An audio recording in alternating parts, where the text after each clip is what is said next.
Good morning, everyone. My name is Dr. Ellen Rungani. I'll be your program director.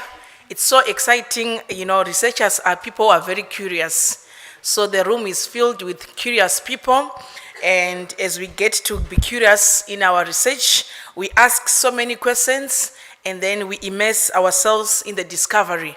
And then once we discover, we then publish that work and it becomes research output. That is why we are here today, to unpack, the research output of our university. So I would like to welcome you, and I would like to invite the DVC Research Partnerships and Innovation, Dr. Taole Mjimba, to give us opening remarks. May we give a big round of applause as she comes on the stage. Welcome, DVC.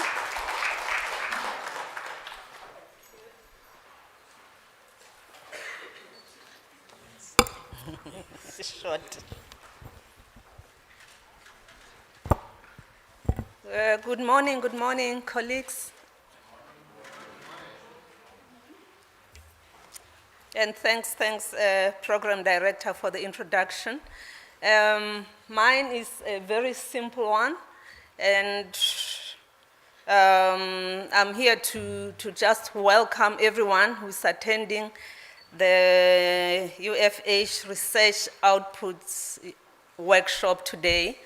I also want to especially welcome those who are joining us on the live stream. We will be interacting with you very closely when we do when we start with deliberating on the strategy to turn around the downward trend in our research outputs.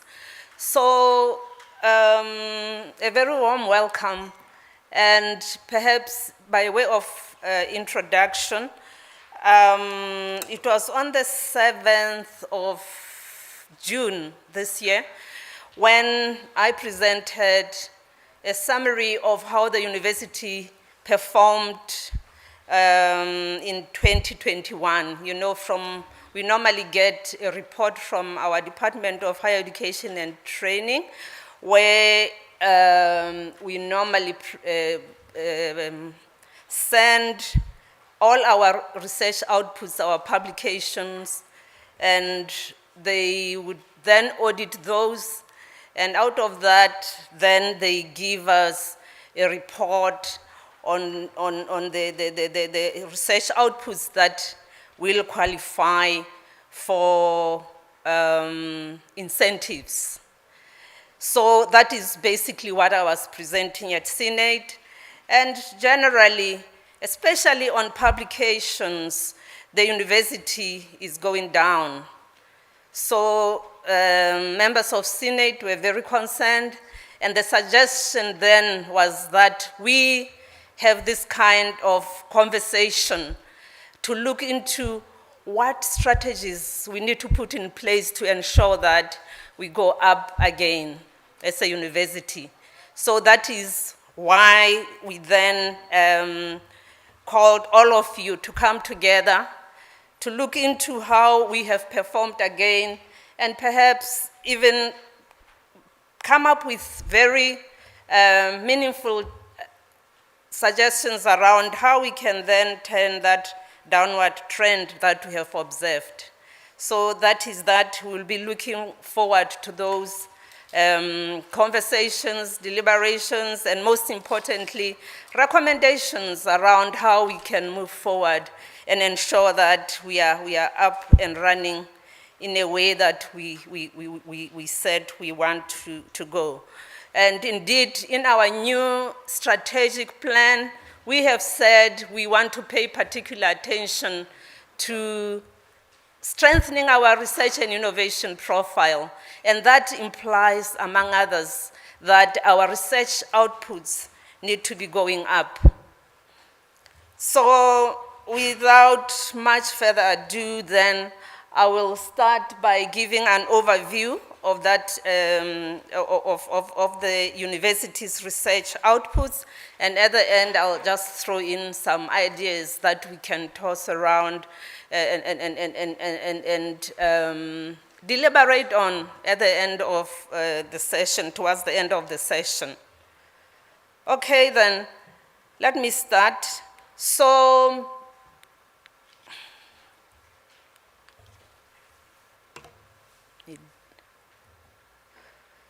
my presentation will basically be about the normal stuff that we normally share, which I believe you know about, the institutional directives, the strategic and operational goals, and then I'll go category by category of how we have performed, and also look into how the sector is performing so that we can then locate ourselves in that space. So it will be all the units, now go and then go category by category, starting with journals, going into books and book chapters, and lastly, conference proceedings. I'll also just flag the research publications per capita, and of course, that very important indicator that takes into account the number of permanent academic staff that are producing these research outputs. I think that's very important. And as you know, there's a body where your peers get an opportunity to look into how you've been performing, and through the National Research Foundation, they then give you a rating. So I'll also just show how far we have gone in that space. Okay, I won't spend too much time on this. I think most of you have now know what we are saying as a university. We want to go that distinctive African university advancing excellence and innovation in research, teaching, learning, administration, and social engagement. And our mission then links very closely to that. Perhaps, I hope it's clear. So these are our strategic goals, just zooming into the one that is linked to research. We are saying we want to promote excellence in research and innovation. And as our strategic objective, we have said we want to strengthen our research outputs and also the impact that comes out of our research. So this you have seen a number of times. I remember last year when I was doing road shows, we talked about how we can work towards being a research-focused universities. We talked about how we will grow our current strengths and also look into those that are emerging, how we will increase our research capacity and impact, increase postgraduate student capacity, grow our strategic partnerships and research collaborations, increase research and innovation funding, and also have that efficient service and enabling environment so that researchers can actually produce these outputs that we want to have.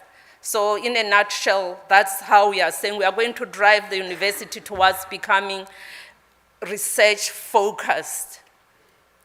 Now, we've talked about this strategic objective where we are saying we want to strengthen our research and innovation profile by creating a research culture that focuses on quality and impact. I hope you are capturing these keywords because I think they will become very important later on when we start to discuss. Okay, so currently, we've identified these objectives which we are saying they are going to ensure that we reach the vision that we have as a university around strengthening our research and innovation profile. And these are in our IOP and AAP, Institutional Operation Plan, and our annual performance plan. And we have said we want to increase the proportion of academic staff who publish in DHET accredited publications. We want to increase the proportion of academic staff with doctorates as highest qualification. And you will recall that last year, we made a resolution slash policy around this one, where we are saying, as a minimum, the people that we will be bringing into the university to lecture should have a doctorate, or and those that are already in the system should at least be registered for one. We also want to increase the number of NRF-rated researchers, review research niche areas. We have done that, we have ticked that box. We also want to ensure that we leverage potential benefits for establishing research and funding partnerships. That is also reflected in the APP. Increase our research funding, and also increase research infrastructure and also funding for an enabling research environment. And then the last two relate to the research office, which is very instrumental in supporting researchers. Okay, now let's zoom into what a picture that we have around our own performance as an institution. So this graph here shows the total number of publication types, units awarded to UFH. So this includes journal articles, it includes books and book chapters and conferences. So you can see that all in all, the trend is really down. We have not really picked up since 2017. We attempted in 2019 to reverse the trend, but after that we've been going down. This is a general. This is the total units awarded to us for all publication types. Now let's look at the sector, all South African universities. You can see that there's been an upward trend ever since, from 2005, this is what we are having, up to 2021, the trend is up. And this is really ours in terms of a total number of publication types, units. Our trend is kind of not aligned to that. And then in terms of what was awarded, it's the same kind of trend that we saw initially. And also journal articles, let's start with that first category, which is journal articles. So all South African universities, like we saw in the total number of publications, all publications, the trend has been going up.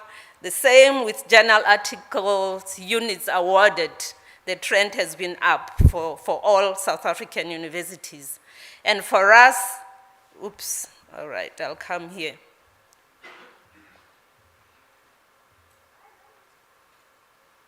Okay, so this is what we have as the University of Fort Hare. You can see it's a very similar kind of graph as the total number. Okay, now let's go to books. But before we go to books, let's revisit the reasons why our publications some of what we submitted were rejected by DHED. And you'll see that quite a big chunk of what was submitted was in a suspected predatory journal. It's a very serious matter, colleague, that we still have colleagues who are still publishing in predatory journals. And then the other chunk, I think this one we didn't have control on, journal titles discontinued by Scopus, and then you'll see others as reflected there. For books and book chapters, which is another chunk that we always need to be careful about, is that DHED was saying there was no evidence of review and research justification. So what happens is that when we submit our book and book chapters to DHED, there needs to be that evidence that what we are submitting was actually reviewed. And then if there is if they get a sense that this is not reviewed, then they would simply reject it. But it's something that we are discussing with them, because sometimes what they are expecting and what we are getting from publishers, is not aligned. And I know for sure that some of these rejections were a result of what we submitted and we got from publishers. So in a way, there needs to be that agreement on exactly what it is that we need to be submitting. It's a conversation. Now, let's go to books. And for books and book chapters, you'll be happy to see that in 2021, the university started to mark progress. And really, that's something that we should applaud ourselves. And just mentioning books and book chapters, last year, we also decided to give this category a special attention by ensuring that it also features in the Vice Chancellor's Research Awards. So we are now having an award category that recognizes the, books and book chapters. We didn't make an award last year, and I think for the very first time this year, during the Vice Chancellor's Research Awards, we will have a winner. Is that so, Dr. Nika? Yes. The call went out, and we are hoping that. So that was in a way that to say this is a very important category and we need to pay special attention to it. So we are starting to improve on this one. The same with the sector. This is how it looks like. There's been that upward trend. And of course, we're not performing very well on conference proceedings. We are starting it's a small shift. But yeah, this is up to 2021. Yes, for up to 2020, even for 2021, there is that upward trend that we are beginning to see. And I think when I look at the number of conferences that colleagues are now attending, international, national, and some of them are starting to use their own cost centers in ensuring that they fund their own traveling. I think this is one area that's going to see an upward trend very soon, especially if we look into us not just attending conferences for the sake of attending them, but also when we come back, we ensure that our documents, our conference inputs and public documents are actually published. I think that is when we will start to see a real shift in this category. So this is how the sector has been performing. I think, yeah, the graphs are kind of similar. There was that dip, and then now they are starting to go up. Okay, then, let's now go to per capita research, weighted per capita research outputs for 2021. So this is just for publications outputs. So you will see that the sector average is 1.15. Please note this one, colleague, because it's going to be, again, very important later on. So you will see that currently, 2021 is normally the latest data that we get because we are always two years behind. UFH is sitting at 0.75. So this, when we talk about shifting the trend, this is where we need to start. Now let's go to all research outputs, weighted per capita research outputs for 2021. So this one does not only look into research publications, it also looks into research master's graduate units, it looks into doctoral graduate units, and then it takes into account the headcount of permanently employed academics.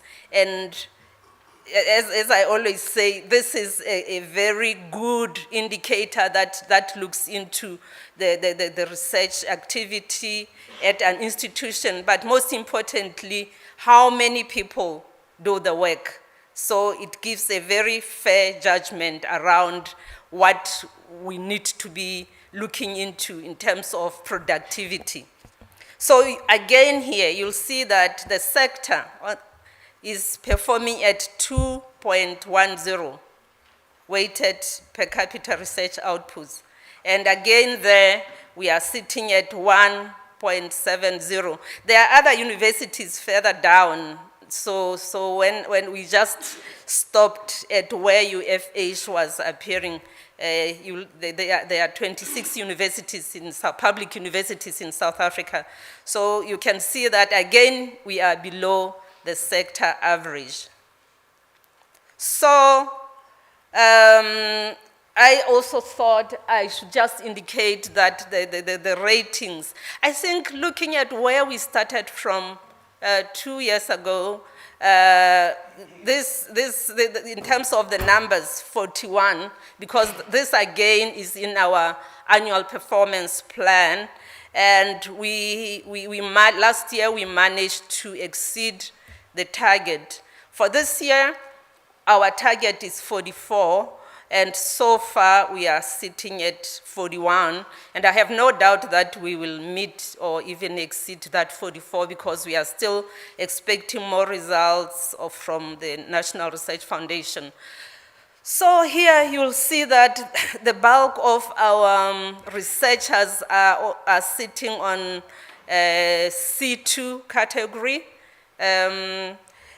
followed by C3. There are also quite a high number of Y2 rated researchers, which is very good actually, because those are your future established researchers that you are looking at there. There is only one B3 rating, and that is from the Social Sciences and Humanities faculty.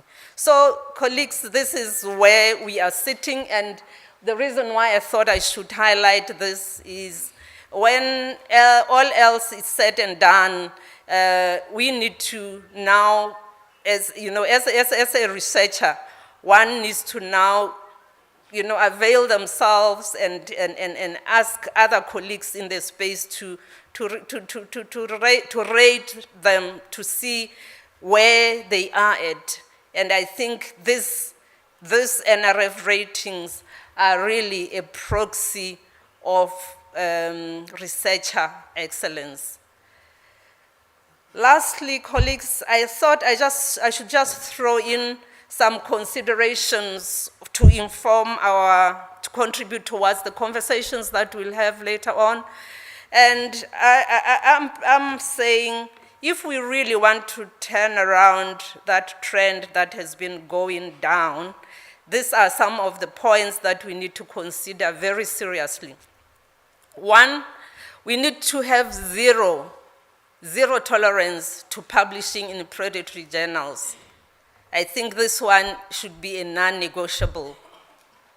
We also need to consider increasing the number of postgraduates that we currently have. I know this one is linked to other areas. such as the capacity, the supervisory capacity that we currently have. The university is currently looking into revising the organogram, and I peeped into what the DVCTL is proposing. If it goes through, you might get a double number of academic staff, and hopefully that will then take care of this proposal that indeed we need to seriously increase the number of postgraduates. And linked to that increase, we also need to have a policy intervention that's going to make it compulsory that especially PhDs, that's going to make their publications mandatory before graduations. Maybe we can start with one, and then the other one can just be submitted. I know in a university where I did my PhD, before I graduated, I was expected to have at least published one article and submit something that shows that the second article has been submitted and accepted, even if it's not yet published. So maybe those are some of the interventions that we can look into as a way of ensuring that, again, we increase our research publications. The other one, enhancing writing capacity, especially among early career academics.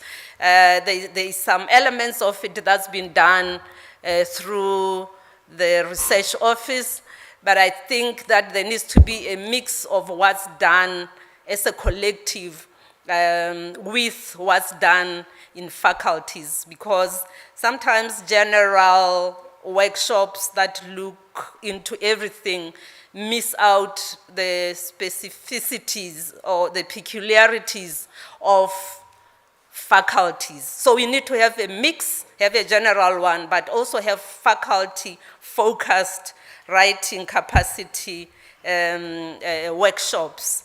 And linked to that, we also need to ensure that in our mentoring, we look very closely into how we incorporate publications, writing for publications, etc.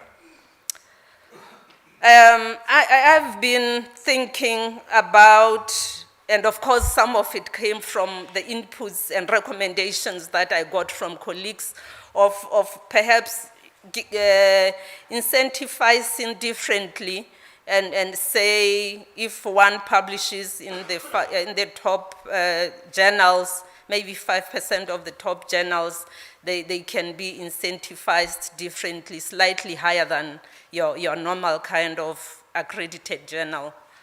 So those are some of the points that I would like us to consider. A very important one, again, retaining productive emeritus professors. I mean, this is something that we should really consider. Again, benchmarking with other universities that are perhaps more research intensive. They would even have a center where their productive professors go, supervise, write, and I tell you, they are very, very productive. And the universities benefits, immensely around the kind of research outputs that comes out of those centers that are meant by emeritus professors. So what have we been doing? We have our professors, when they retire, we say goodbye.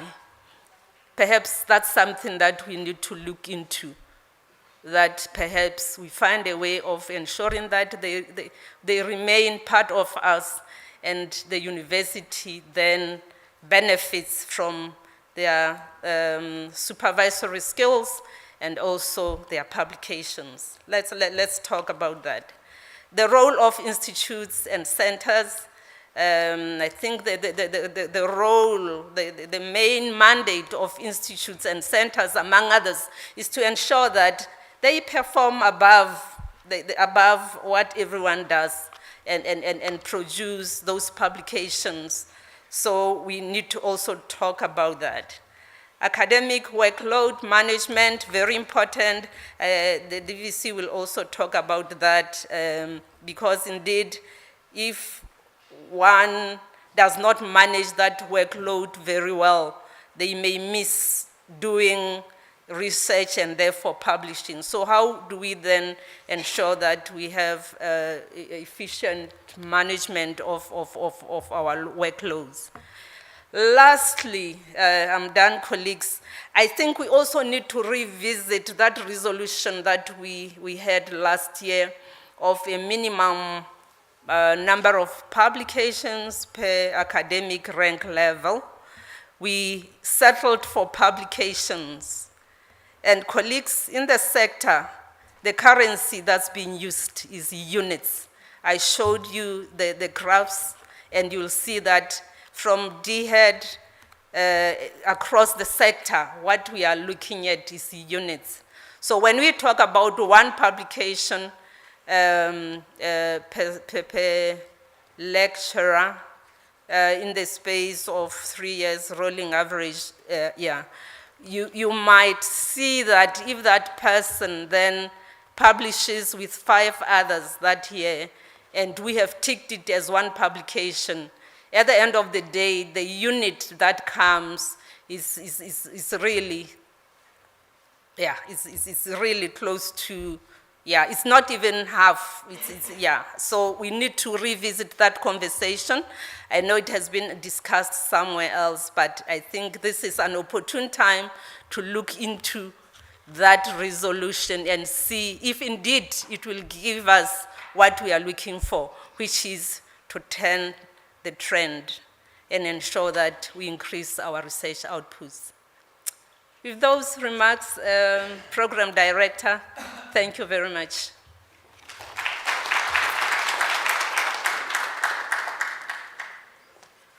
Thank you very much, Prof. Let's give you another round of applause.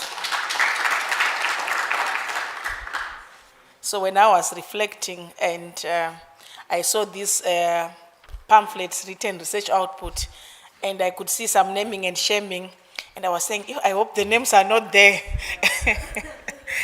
They will come next time. Today we are just putting the faculties, but in the next round, we will be writing the names, who is publishing, who is not.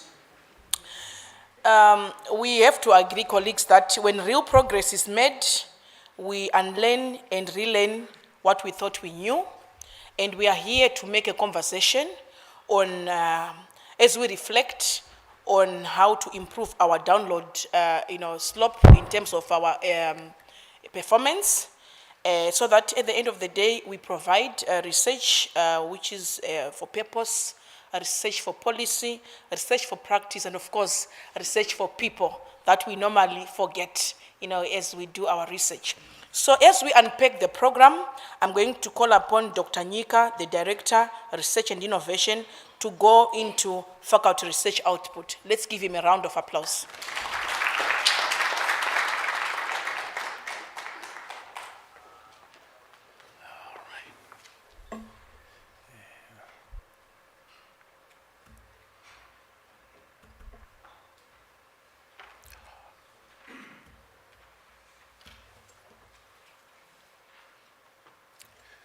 Thank you, Program Director, and good morning, colleagues. I think my work has been made much easier by the DVC. She has given, a very good overview. So my task will be to focus on faculties, and the Program Director is already mentioned. We're not going to display names, so this will be high-level stats, just to show what is happening in the faculties. So I'll just talk about, I'll just give an introduction, then the overall faculty research outputs from 2020 to 2023, followed by specific research outputs for 2020 to 2023. Then I'll give an overview in terms of academics who have not published since 2020. I think what we are trying to do is to broaden the base. So if everybody publishes, then it means our overall research outputs will go up. So the point is who is not publishing, but we're not going to name them. we'll just give the overall stats. So that's what I'm going to focus on. The point is, who is not publishing? So I got a lot of emails and phone calls, people asking, so are you going to be showing our names? I think these are the people who are not publishing.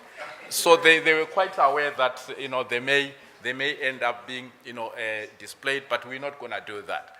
So colleagues, just to give you, a background to what the stats that we're going to be using, and these stats have already gone to the faculties. So what each faculty has received its own stats in terms of who has published what, with names.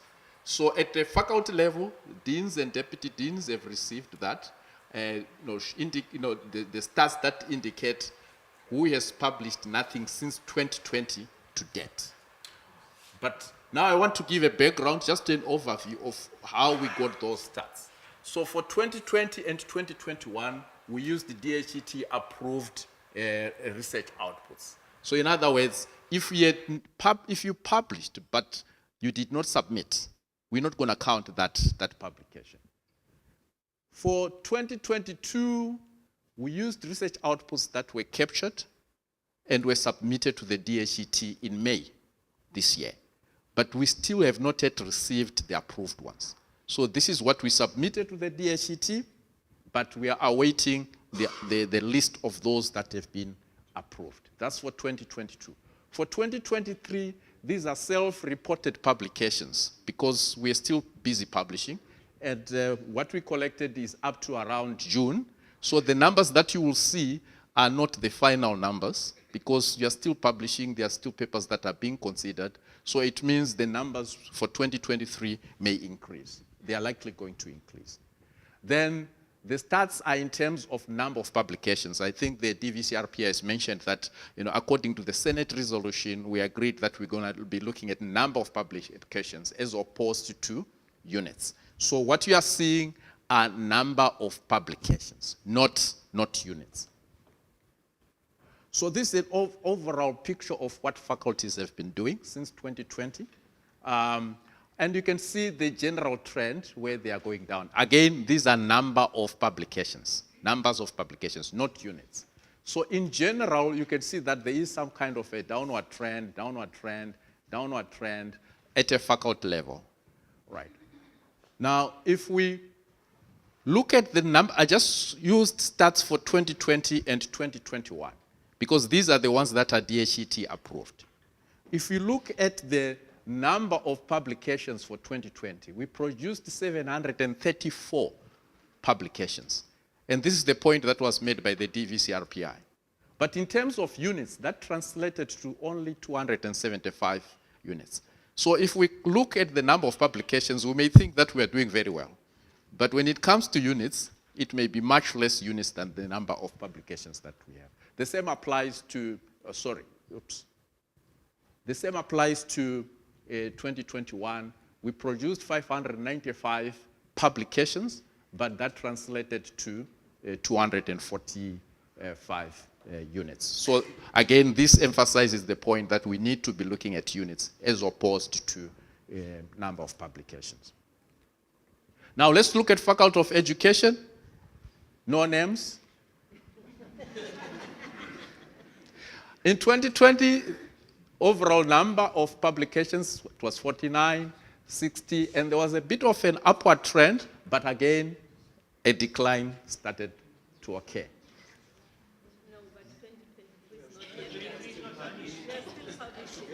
Yes, okay. All right, so maybe Faculty of Education, they are going to exceed 138. Please, let's do that so that we can start turning around the downward trend. Now, just looking at the rank of academics, right, to see which category, which rank is producing more. Out of all those publications, professors contributed a large number of those publications. And this, we did not really zero in on the average, but we know that the number of professors is less than the number of other ranks. So what it means, therefore, is that they are really working very hard. As expected, as we expect them to do, yeah? So in terms of outputs, they've contributed quite a lot. And then we've got lecturers and senior lecturers and other, they also contributed. Now, let's look at those that did not publish. This is the most important point. Those that did not publish. So there were 18 lecturers, right? And out of those 18, 10 of them did not publish anything from 2020 to 2023.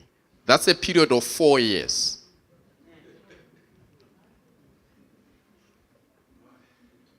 Senior lecturers, 12 of them, 5 did not publish anything.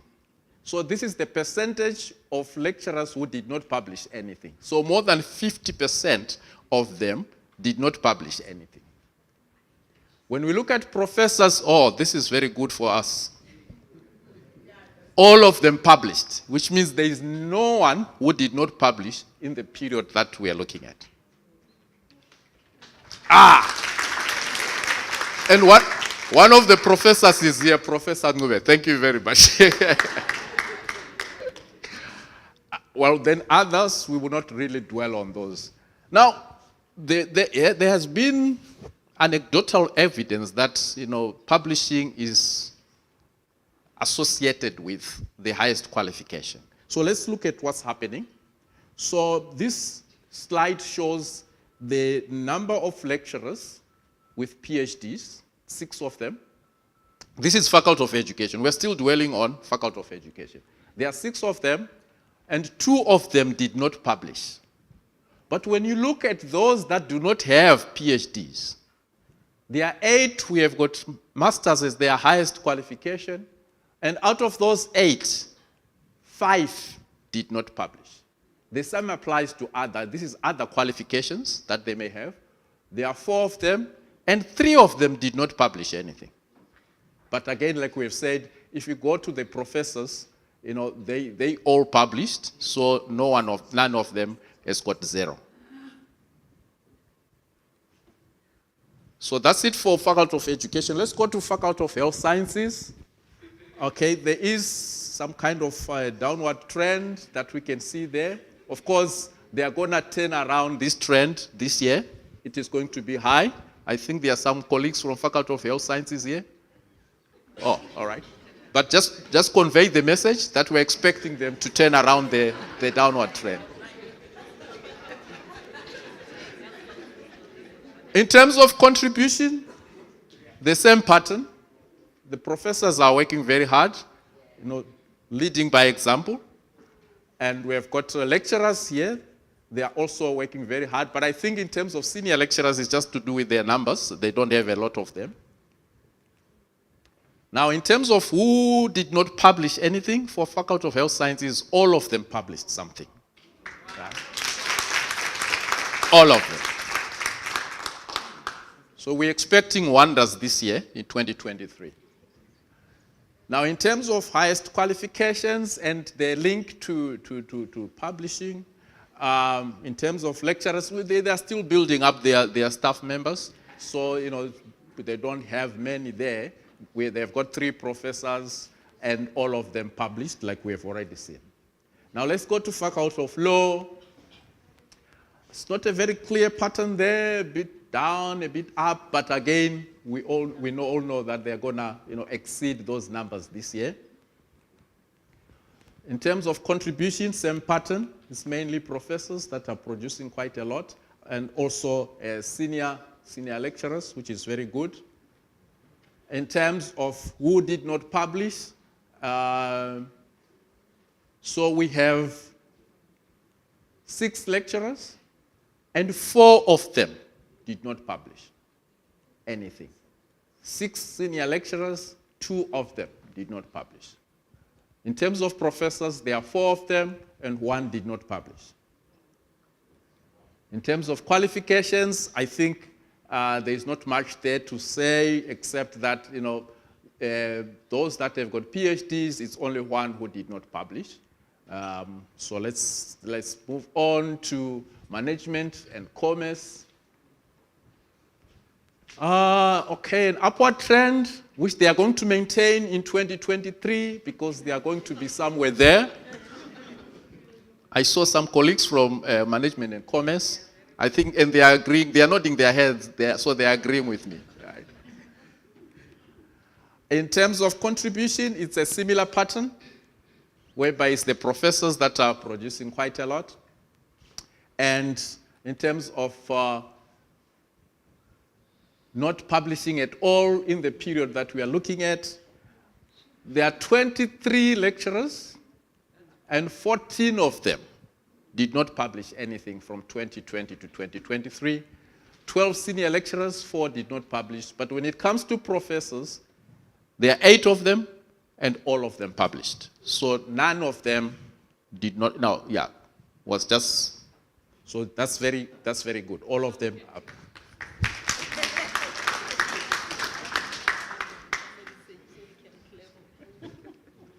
Now, in terms of qualifications and the link to publishing, there are 5 lecturers with PhDs, and all of them published, which is good. So there's no one without publications.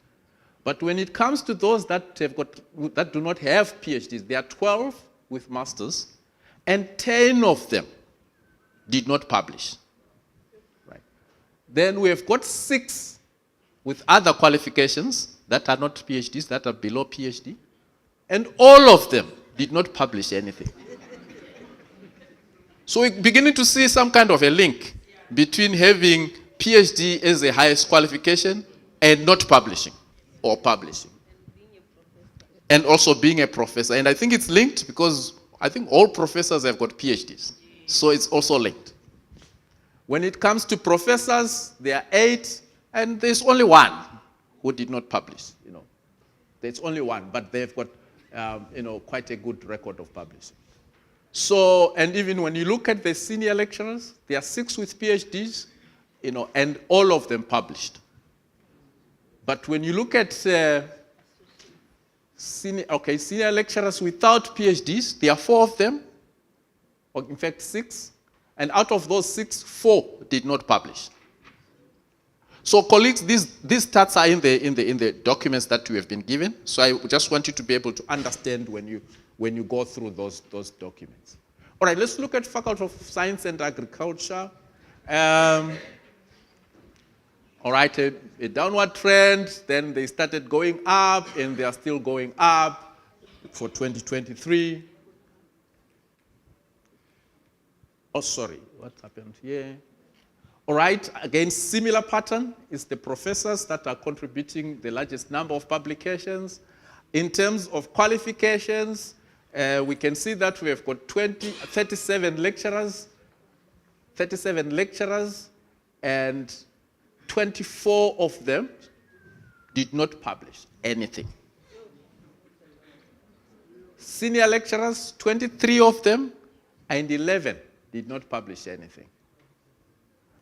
When it comes to full professors, 21 of them, and it's only 1 that did not publish.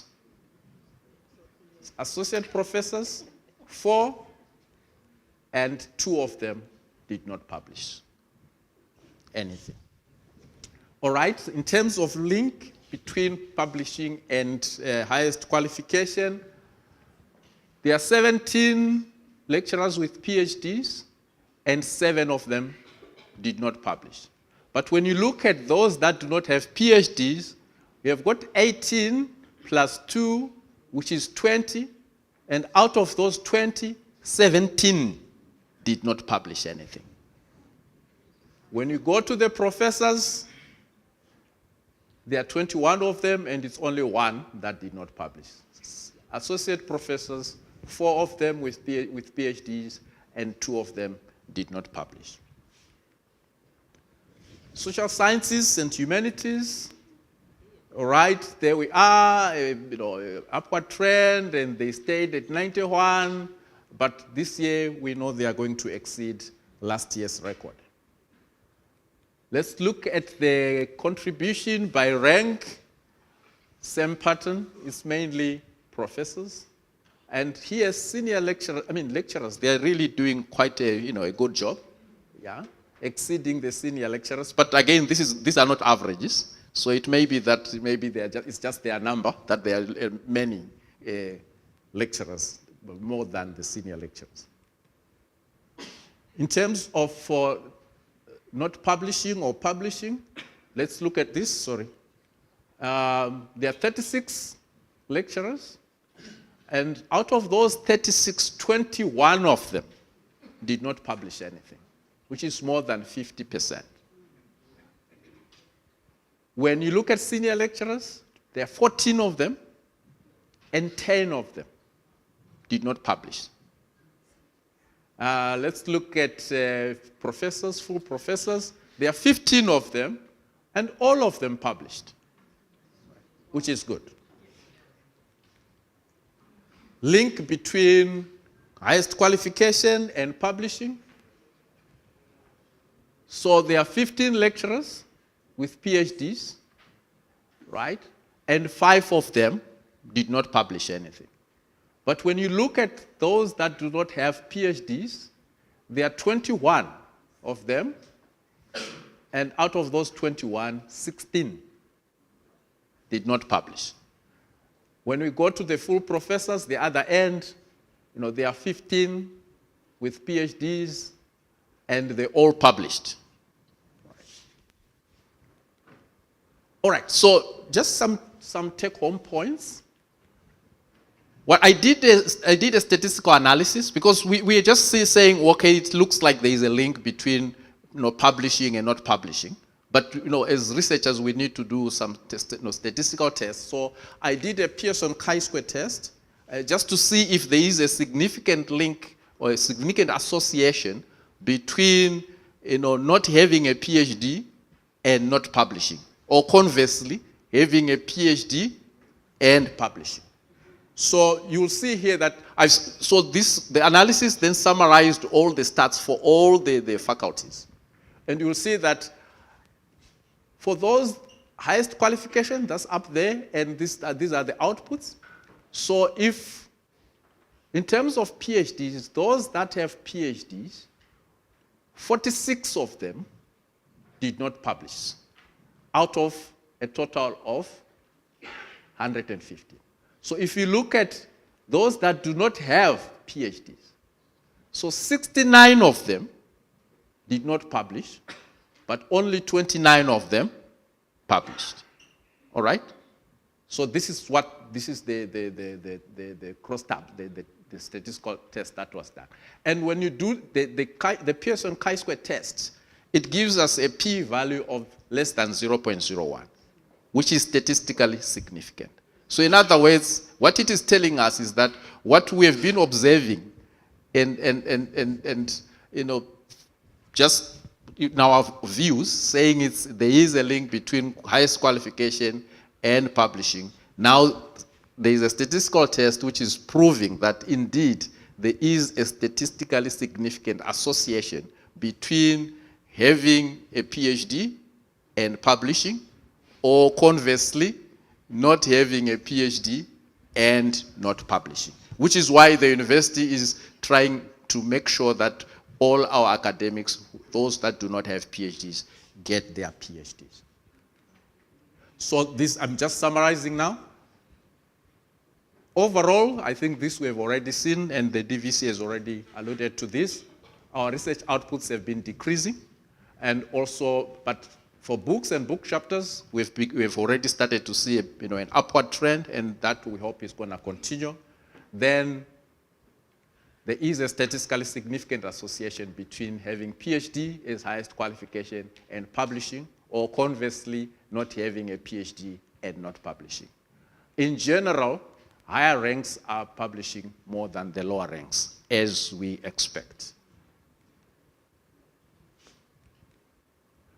Colleagues, I would like to acknowledge our University of Fort Hare governance structures. I think the DVC has already alluded to that, how we came, how we ended up having this workshop.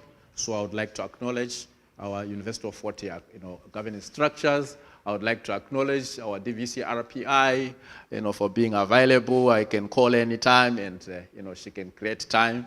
And also our UFH researchers. If it were not for you, if it were not for the work that we did, we wouldn't have had any statistics to analyze.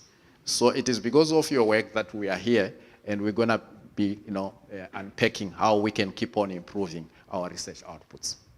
I would also like to acknowledge all staff members in the Research and Innovation Office. They worked in various ways, either capturing the research outputs or making this workshop possible.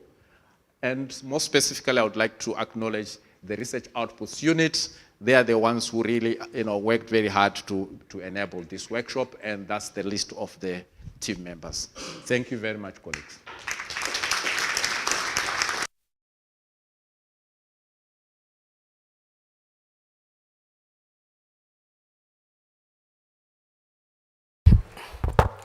Let's give him another round of applause. And let us also give each other a round of applause for the output that has been given there. I can see some people are looking down.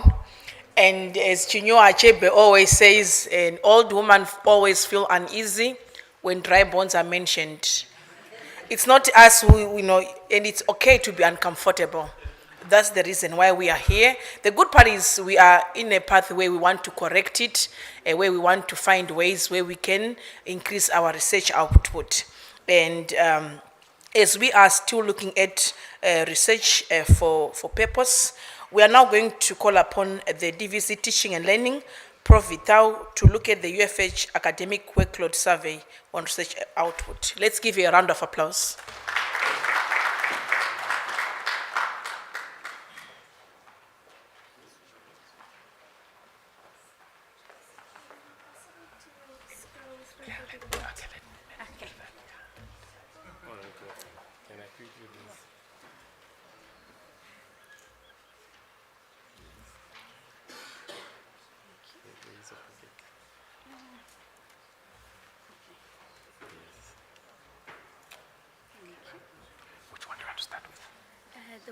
Do the survey, open the survey first. Okay. Yeah. There we are. Okay. I can just scroll down then. Right? Okay.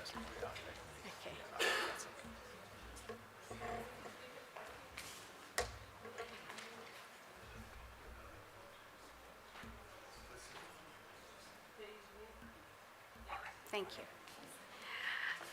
Good morning, everyone. And it's wonderful to be here and to be talking about this very, very important topic on research outputs. I decided not to make a presentation because this is a document on workloads that is going to be coming to all the faculties. It has been discussed in the Research Higher Degrees Committee, the Senate Research Higher Degrees, Senate Research and Development Committee, and it's been discussed in the Senate Teaching and Learning Committee, as well as in the Dean's Forum. And you will have an opportunity to both look at this, both the survey and a workload proposal that accompanies this survey to the faculties, that it's going to be sent to the faculties by tomorrow. So this will be tabled in the faculties, and you'll have an opportunity to give inputs as we finalize the document. So I suppose maybe I want to make some comments about this particular workshop before I go into this workload survey that we did. I suppose that one big issue that is going to be discussed, I think as I put the two presentations together from the DVC RPI and the Director for Research and Innovation, when I put the two together, it looks like we're not doing well at all. Because we might increase our research publications, and that's what it suggests, but what the DVC presented is that the actual research units we are producing is declining. And that's what matters. It's the research units that we produce that matters. All the DHET subsidy that we receive and all the DHET indicators are based on research units and not on the number of publications. So remember that if you are publishing with others from other universities and so on, so as the DVC was saying, if 5 of you are authors on a publication and 1 of you is at Forte, Forte is only getting 0.2 units, right? So that's not helping us, unfortunately. So here's the thing, I think one of the big considerations is how serious are we about being a research university? So the University of Fort Hare is categorized by DHET as a traditional university. And as a traditional research university, which is different from like the comprehensives, or is different from the universities of technology, DHET in fact uses different criteria for the traditional universities. And if you look at those research reports that the DVC was presenting from DHET that come out each year, the University of Fort Hare has declined in each year in the last 3 years in which that report has come out on every indicator that they've published. That's the fact. So I'm not going to make you feel good about it. Maybe you want to feel good, yeah, we're publishing. You know, you got 5, 10 publications, but in terms of the units produced, that's the thing that generates subsidy, and that's what, that's going to be important. Even conference proceedings depends on whether you have published in reviewed conference proceedings. Not just any, if you just submitted a paper but it wasn't reviewed, it won't count in conference proceedings. So what I'm saying is we must be very clear about the data. In this research productivity game that is played nationally and in the competitive arena across universities, you must be very sober-minded about what matters, what counts, if you want to be there in that arena and play that game. And research productivity and research outputs is very key in how universities are recognized. And there's a lot we can learn from other institutions that were once, at the bottom of the pile and have systematically improved their status, whether as a department, a faculty, or at a university level to reach the top. Now, we saw an analysis by faculty. Maybe we must also look at departments. Which are the departments that are publishing and not publishing, besides the individuals within there? And of course, then what are the measures we put in place to support individuals, departments, and faculties? And then there's a limit to the support, right? I mean, you can't be doing your PhD for 7 years. If you're not going to get it, you're not going to get it. You know, you get support, you get sabbatical, you get everything, and no PhD comes. So sometimes we will also have to advise, right? Maybe you're just not cut out for some things. Maybe, a PhD is for some and not for others. But yeah. Right? It's about being realistic, right? You give it your best shot. And then if you're not cut out for it, then you're not cut out for it. Okay? All right. So what I'm saying is, right, you have to be truthful to yourself about what you can and cannot do. Okay, okay. So what I'm going to present to you is something that the assessors' reports and even the recent institutional CHE audit and previous reports have all said that Fort Hare does not have a workload framework, a workload policy, any kind of workload, anything. So last year, we did develop a workload framework, and Senate approved the framework. And in that framework, we stated that we would undertake a survey. When we had the template, the framework approved, we had also submitted a template, and we utilized that template to conduct a survey of the workloads in order to see if we could find some kind of norms and values that could provide some kind of guidance to how workloads could be determined or allocated, or a mechanism by which we could have workloads, so there would be some transparent way of comparing the workloads of one person, one academic against another. It was very evident when we did an initial survey in the year before we got the workload framework approved, that there were huge inequities in workloads, and it was quite correct when some people were complaining that about how unfair workloads were, and you'll see in this survey that we're able to show that. So what I'm going to run through is the survey that we did at the end of last year, and then I'm going to just highlight to you a document in which we are proposing some norms and values, which you can discuss in the workshop today, but you will definitely also have an opportunity to discuss it in your faculties, because it is going to the faculties for you to make inputs. Okay, so I'm just wondering what's the way. I normally don't do it like this, but because I would normally have a presentation, but it was because I did want to. So the survey was done last year between October and actually between September and December, as you can see there. And it basically the three areas as the main drivers, right? So our framework refers to three main drivers for workloads. First one being teaching, everybody does teaching. The second one being supervision, everybody is expected to do supervision. And the third one is research outputs, everyone is expected to do research.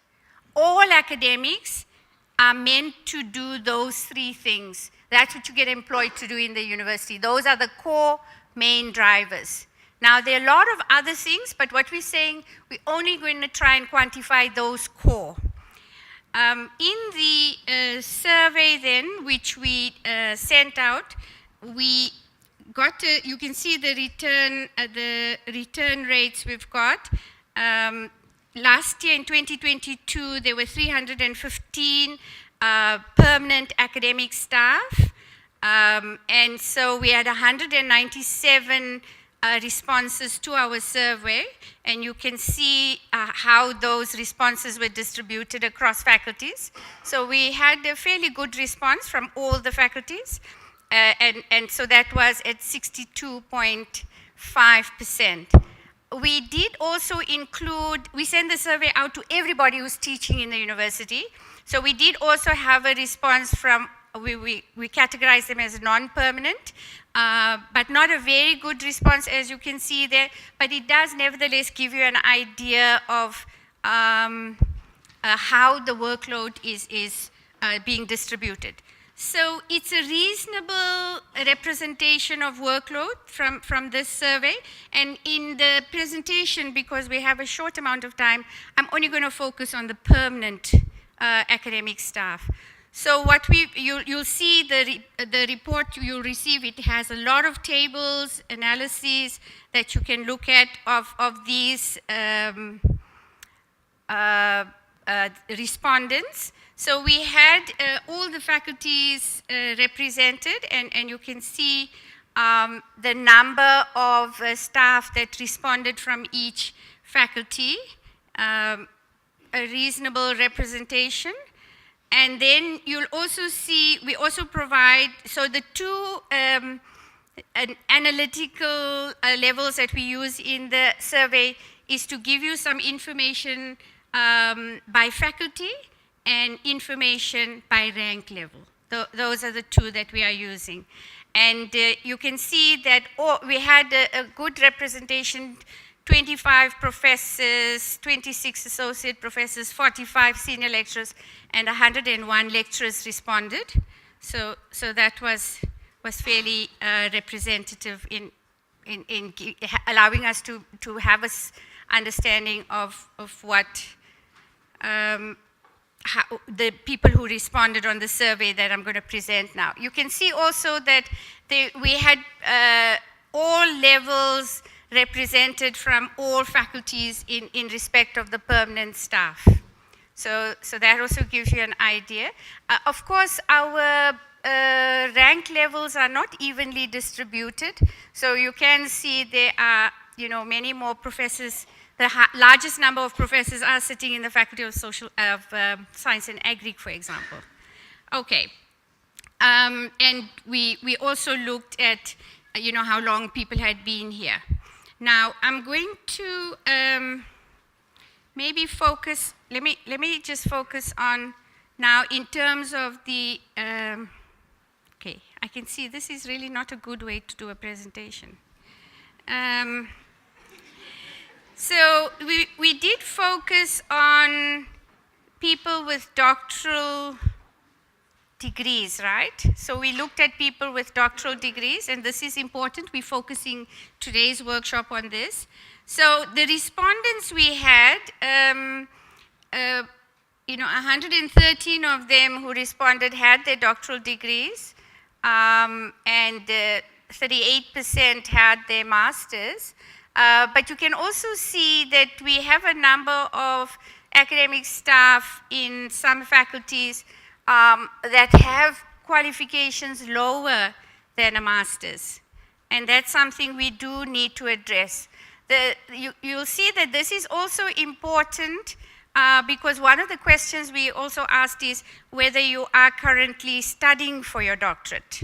And we were concerned that there were some who said they were not. So here we go. You can see what do the distribution of staff by rank look like. So the main point I want to draw your attention to, we had, for example, 8 senior lecturers who only have a master's, right? And you'll see not all of them are currently registered to do their PhD. So that's the kind of question that we are going to have to deal with. We asked, do you have your, if you don't have your master's, are you currently registered for it? You can see that in the faculties, a majority of them are having their doctorates, but you can see there are a good number across all the faculties that do not have their PhDs. So, but here's another interesting thing. We asked them, by when do you think you're going to get your doctorate? And it does appear that a very significant number are going to graduate this year, next year. So we should, right? We should see a shift then in the number of people that are in the university. These are all permanent academic staff, right? So I'm focusing on the permanent academic staff. They are in the university. They're going to stay with us. They're not going anywhere. So we need them to get their doctorates, because you saw very powerful data. It's not only true for Fortier, it's true nationally and in studies, that having a doctorate is one of the main indicators of whether you will have publications. So this is very important that we support the people who need to get their doctorates and help them to get it, right? So here's one, we asked, if you are registered for your doctorate, when do you expect, so this is giving you some indication of when they're expecting to complete. And I think people are making the effort to register. So I think that's quite encouraging to see. But I've marked it in red because our basic requirement is if you're a senior lecturer, you should be having your doctorate, right? So if you're a senior lecturer, you're appointed as a senior lecturer, and you don't get that doctorate, I think we'll have to think about what to do. Okay. Then we did also ask if you have your highest qualification was an honors, a master's. Where are you? We wanted to get an idea about that. Okay. I'm not going to share this category, this information on, you can look at it when you get the report about where people have got their doctorates and their qualifications. You can look at that. I want to go on to, and I'm not going to spend too much time on this part of the survey, mainly because this is a research workshop, and this will be discussed again in the faculties. So you are going to see this report again. That's why I just wanted to look at it at a high level. What this survey does is we try to get an understanding of how much teaching people are doing. And one of the things we are able to show is the distribution, the number of modules being taught per academic staff across faculties. And you can see the number is 4.4 modules per academic staff in the university, but that 4.4 is quite unevenly distributed. Now, it might appear, as you can see here, Faculty of Education has a very high number of modules per staff, but it's also an interesting or important contextual point to make here is the Faculty of Education is also having a very large number of modules that are 8 credit. So out of their 310 modules that they have, almost 140 of them are 8 credit modules. So they are doing a major task of consolidating the modules. So across the university, that's one big issue that we are trying to address. We do now have a standard operating procedures and some standardization for the kind of modules. And that's going to be important so that we can also move things online. But the main point here in this table is, in general, there are about 4.4 modules per academic staff being taught for those 97 that we looked at. And then if we looked, I showed you across faculties. Now let me show it to you across academic ranks. You'll be interested to see this, the different rank levels, because that's what we have been focusing on. So, professors carry the smallest number of modules, not surprising. Can you see? Lecturers carry the largest number, 4.6. You can see how it's shared by undergraduate and postgrad level. And you can see the averages here as well, even if we add the non-permanent staff to this analysis, it doesn't change very much. But that gives you an idea about which academic rank level is carrying the bulk of the teaching. Okay. We then also looked at, this might be of interest. So if you look at the 197 permanent academic staff, which constitute about 62% of all permanent staff, this is how they are distributed by the number of modules that they teach. So you can see that the bulk of people are teaching between 2 and 4, maybe 5 modules. You can see some outliers here that also needs to be looked at. But this gives you an idea. But may I also draw your attention to, 19 of these don't teach anything. So your colleagues sitting here, some of them may not be having any teaching. Permanent academic staff get a salary end of each month, or maybe only teaching 1 Okay, so you can see now we have some empirical data about the inequity, right? We also, there's a graph here that looks if you add the teaching done by the non-permanent staff, then this gives you an idea of how much teaching the non-permanent staff are carrying. Okay. And then here we have shown you by rank level, right? So, Dr. Nika, I don't know if some of those full professors who are, producing are doing so by not teaching anything. I don't know. Right. Okay.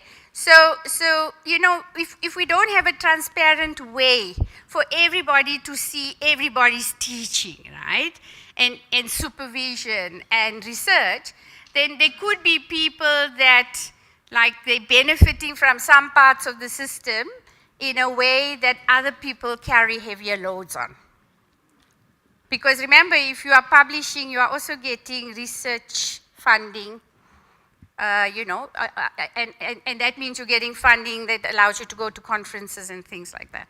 So you can see the analysis. We are kind of showing you how the modules are distributed. I'm gonna and we can see that people who are teaching 0 are sitting across faculties. See, there are a number of people across faculties teach with very little, with 0 teaching. That's what it's showing here. But let me move on to quickly just share with you. We also looked at module credits, and we were able to, what we showed here or found here was that the module credits per academic staff were roughly in the region of about 100. So if we work with our modules as being 16 credits and 32 credits as the majority of modules, then it allows us to be able to make some conclusions about the number of credits that you should be that is being taught, the number of credits being taught besides the modules, also the number of credits. And we can see how unevenly that's distributed across faculties, but also we got institutional figures for that. Here's the one I want to just share with you, but because I don't think the research office had looked as closely at supervision. So the data is very interesting around supervision. So we took all the supervision, the listed by the permanent staff that responded to the survey, and we're able to get an idea of how supervision is being distributed. So as you can see, if we take how the average is the number of doctoral students per staff in each faculty. So contrary to what you might have thought, it was interesting to see. In general, it seems that the supervision load is about 1 doctoral student per staff, about 3 master's students, and 2 honors. And that more or less makes sense because in our enrollments, our institutional enrollments, our doctoral and masters we have not met the targets, and especially for honors.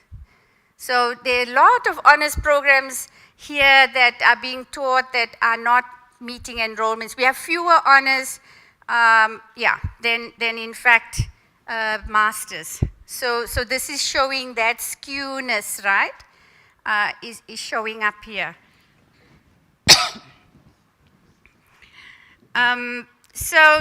But here's the figure, 6.1 per staff member is the supervision load.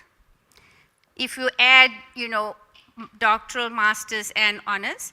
And this number 6 is a very interesting number because in the postgraduate supervision guide from the Research and Innovation Office, there's a guide there that says I don't know when it was approved or whatever, but it says that you should be having 6 students to supervise. It doesn't stipulate if they should be masters or doctorate or honors or anything, but it lists 6. And then I was also told that at some point here in the University of Fort Hare, some years ago, before my time, a decision was made that in Senate that you're going to be allowed to have 12 people that you can supervise. It didn't say whether those 12 were doctoral, masters, honors, or what, but 12. And then I'm told another concession was made, and it was said, no, you could take it up to 16 if you are co-supervising. That is like unbelievable figures, right? But it didn't say whether it's master's, honors, or doctorate. And then just to alert you, though, that in the doctoral review, there was some consideration that really the norm seems to be you shouldn't be having more than 6 doctoral students. And I can tell you that when I joined the university, at that time when I was DVC Academic Affairs, the first queue of students that were at my office were students that were complaining about not being supervised by professors that I then discovered had, 20 students. They were I don't know how they were doing 20, however, but yeah. So this thing about the number of students being supervised, I think it has dropped now because we are, the faculties are paying attention to the number and so on. But this in 2022, this is the data. It showed that, and even if we added the non-permanent, it's still in the region of about 6. So that was an interesting finding there. We also then looked at who's supervising at the different rank levels, and this might also be interesting to look at. So you can see full professors, as I think the data are sort of as we expect, that full professors are carrying a bigger load of supervision. So, they're carrying 3.2 doctoral students, associate professors 2.8, senior lecturers, I thought that was a bit low, but it's say about 1. And you can see also the spread of master's students as well of honors. But overall, the full professors are carrying a bigger load of supervision. As you can see, 9.3 and as we go down 4.9 to lecturer level. So that gives you an idea of how the supervision spread is located. And then I'm almost done with this.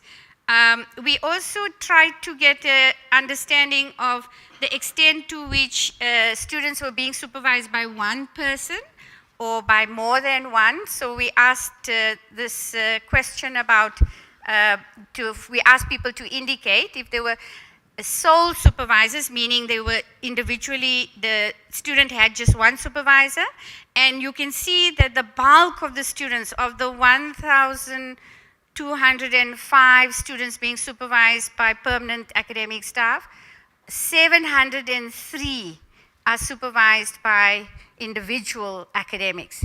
And I would say that this is something we may want to look at because it's not the best model of supervision. To just have one person that has oversight on your work as a student. So I think that So this and this point, the extent of this is the case across ranks. So you can see at all ranks, individual supervision is very much the norm, and also across faculties. We saw that individual supervision was the norm. So that's something to also look at. Now, I won't dwell too much on what the data from this survey showed on the publications, other than to say that, remember this is unaudited for 2022. We asked them in the survey to indicate if they had submitted a publication in 2021, and then to indicate if what they were planning to submit in 2022. So it's both it's self-reported, so it's unverified and unaudited, and also that it's not, the 576 is an individual saying I published. So it could be that if the individual published with more than one person from the university, that would be counted more than one. So they're not unique in that sense. But if we just look at the 2021, right, reported that they had submitted, you can see the distribution across 476 individuals who said that they had published. You can see how they are distributed across. So in education, 66 people said that they had published, and their publication constitute 14%, say compared to faculty of social sciences and humanities, which is 102, which constituted 21% of the publications reported. Now, and then if we just, try to get an idea of the average publication per academic staff in each faculty, then you can see the distribution. So you can see education did have a sort of a high number in the other report, and you can see that is showing up here, the number of publications per academic staff. And then also if we look at by academic rank. Now this one's, I thought I was a bit surprised with this. I thought, and I was challenged about this, but I thought that I expected the full professors, right? Also based, Dr. Nika, on the presentation you did. I thought the full professors would like be blowing out of the park, right? But only 131, they made up only 28% of the reported publications. I thought that was quite low for full professors. Compared to, say, senior lecturers are sitting at 118. So, yeah, maybe that's something to, so what I'm saying is I think we have to interrogate further in the presentation that was made, right? To look at the units and to look at the lower down what is happening. So this is definitely showing that, yeah, of course, professors are publishing. That's what they're supposed to do. That's how they became professors. But they should be publishing more than what I'm seeing here. That's, in most institutions, the norm is higher. So maybe that's something we seriously have to discuss. And when we look at the average publications, you see professors and associate professors are sitting on even, 5, 4.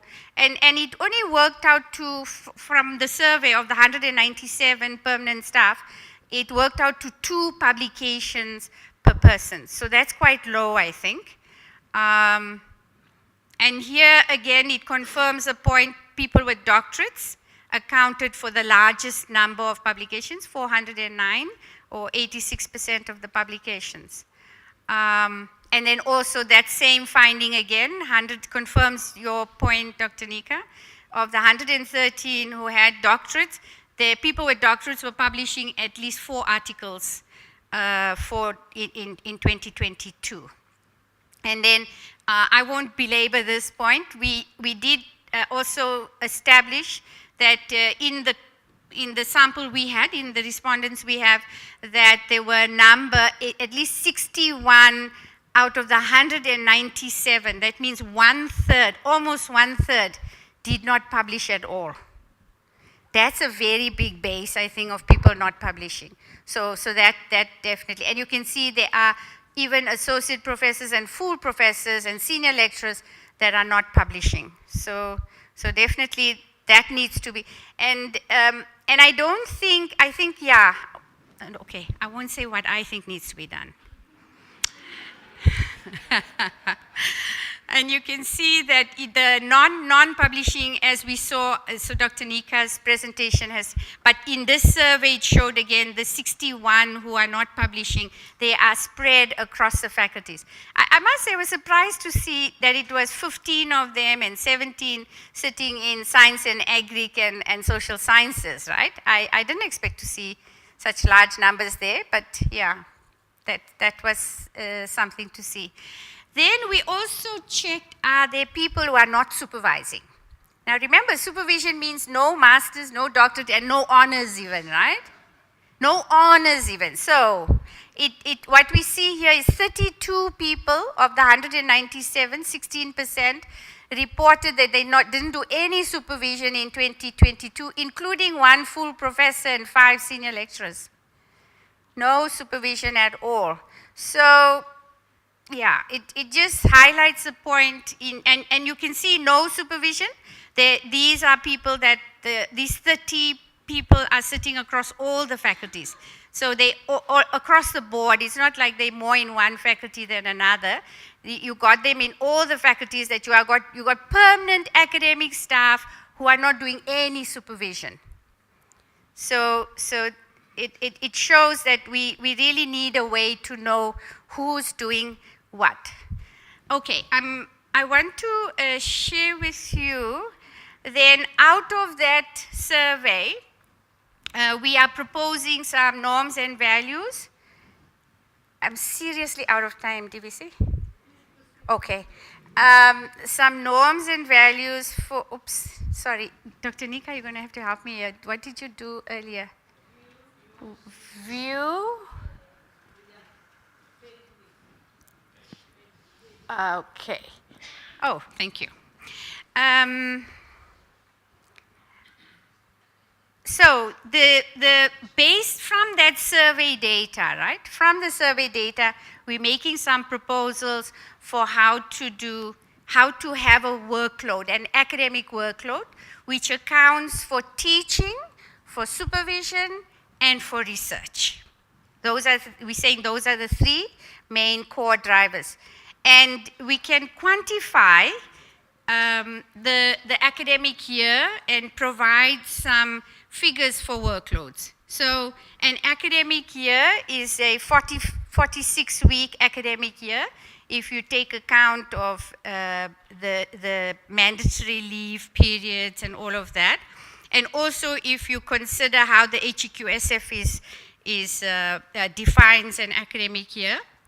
And so what this allows us to then quantify and have a tool, right, by which to declare workloads. So we're proposing that a 1,848 hours, which assumes an 8-hour workday or 40-hour week, irrespective. So the 40 hours is not 8 to 5, Monday to Friday, it's at any time because academics teach and researchers do supervision, but we still work with a 40-hour week, right, irrespective of when. And we allocate that, we're proposing to allocate that in this way, that the teaching and supervision accounts for 55%, research 40%, and a standard 5% for administration. So there are some principles which Senate has already approved which guides this, which is to say we know that academics do a lot more than these 3 things. But these are the 3 main things they do, and that we find a way to quantify it, but also be able to have a qualitative angle to it which takes account of different contexts of individual academics. And I'll give a little indication of what that is. So the common core activities are teaching your module, supervising students, and publishing research. And then the allocation of modules that you teach, undergraduate, postgraduate, the allocation of supervision, honors, masters, and doctoral, then qualitatively takes account of the academic rank of the staff member, whether it's a new module, whether it's a module you've been teaching for a long time, etc. All those are qualitative elements that would need to be considered. And then the research component incorporates time for research, all aspects of research, because besides writing publications, you have to write research grants, all kinds of research activities that you develop yourself, do all kinds of things. And then the research time would include staff development time. Now, I'm not gonna, there'll be more time to talk about this. We've proposed a way to quantify teaching, which is to look at the NQF level of the module and count the teaching time, right? The actual time that you spend teaching, and to count and to have a figure for assessment time based on the number of students in your module. So the two things that are often used in teaching is the modules, how many modules you teach, and in fact, based on our survey, we're saying if you teach between 2 to 4 modules, right, that constitutes about 96 credits, between 64 and 96 credits. So I know that I'm doing this very quickly, but we'll have an opportunity. I wanted to focus more on the supervision and the research requirements. So in the supervision, what we did is we looked at the HEQSF and how the HEQSF, so all our qualifications are governed by the HEQSF, and I've taken this from the HEQSF, which gives 30-week full-time academic year for honors and a 45-week academic year for a master's and doctoral. And then we've proposed an allocation for masters, for each honors, masters, and doctoral, so that when you have a student, right, you do have to set aside time to supervise a student. So in general, what we're saying, let's say if you have a full-time master's student for a year, you would be allocating 1 hour per week to that student, which would constitute 45 hours per year for a maximum of 3 years, because that's the maximum time that our rules allow a master's students to be in the system. And then we're proposing, right, that you have a maximum, we work from a standard of 6 doctoral students per academics. If you have 4 doctoral students, then in lieu of the 2, you could have 4 master students. So that would be a way to be able to regulate, right? That not only are you just allocated students, but that you are given time to supervise them appropriately and adequately on a regular basis. And so we are proposing the time for that. And then there's some conditions. If you do co-supervision, you prorate it, etc. And if you exceed, if a student is still registered but has exceeded for whatever reason, right? Maybe Senate gave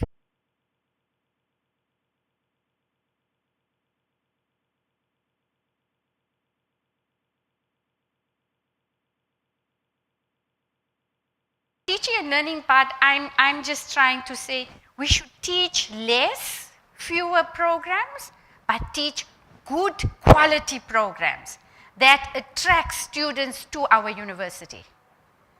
You know, all this part-time stuff that was done in shoddy, shaky ways that just brought endless dramas and troubles are all being phased out.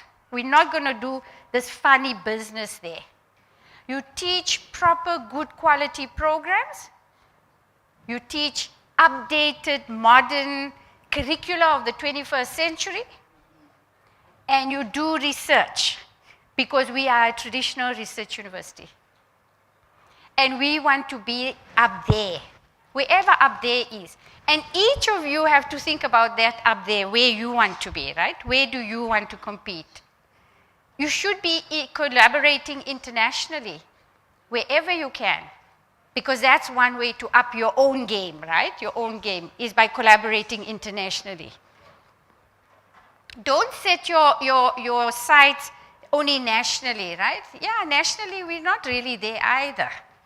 So think about how your work can have, international relevance. So I'm the DVC Teaching and Learning, so it's just comments from me. DVC RPI makes the serious comments here.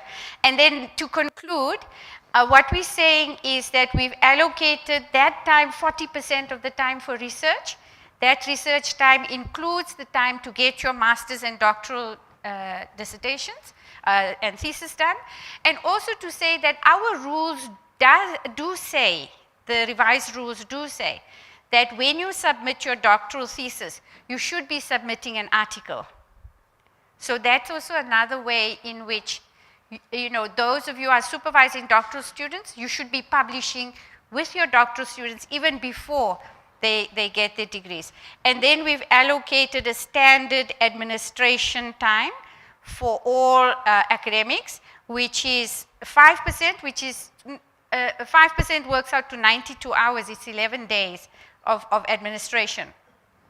In the organogram, and this will be my last comment, in the organogram review, we are allocating administrative staffing at departmental level and at faculty level so that academics do less administration, right? So that you do academic work, you do research, and you have administrative staff who can support you in things like entering marks. And of course, I know that we have to do not carry marks from your faculty to the registrar's office and all that. It all needs to be done into the system.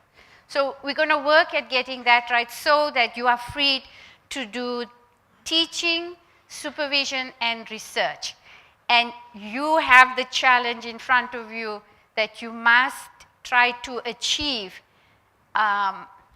relative to your rank level, but also so that if you want to become a professor, you should set for yourself at least 3 units per year.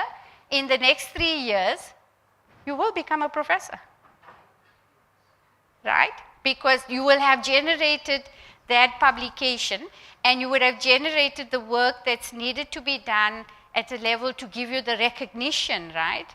Because that will allow you to apply for ratings. It will get you recognized in the area that you're working in. With that, thank you very much for this opportunity.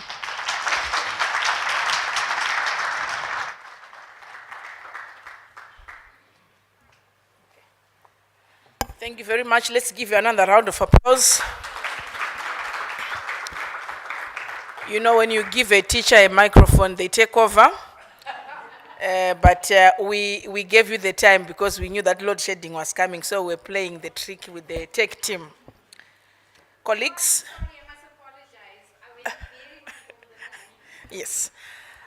Colleagues, I think we have had a lot of information and we have to reflect so that we go forward. So before we move on into the next session, we are going to take a break, a tea break. 5 minutes a break to refuel. And for those who have not yet registered also, please, you must register outside so that we can take note of who has come. So let's go and have a short break. You go upstairs for the tea, and for the deans and management, we can go this way. There's some tea. Thank you.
Okay, thank you very much.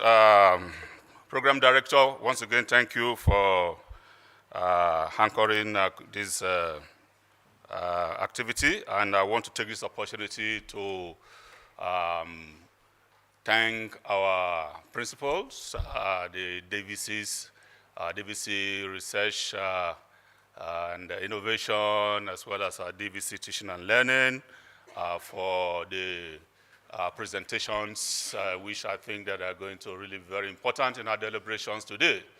So I'd like to also take this opportunity to kindly request colleagues outside to please come in so that we can set the ball rolling. We don't have much time left, but gladly I've been informed that indeed we can roll on these discussions for the next 1.5 hours. So we have plenty of time to talk, right? Yeah, thank you very much. And of course, Dr. Onyika and his team will be taking notes, important points that are going to be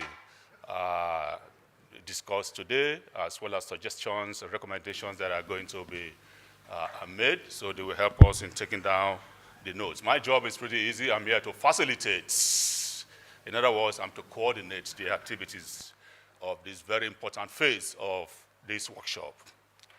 Let me say that 2 key points can be distilled from the presentations that we've had so far, and for the purpose of which we are here.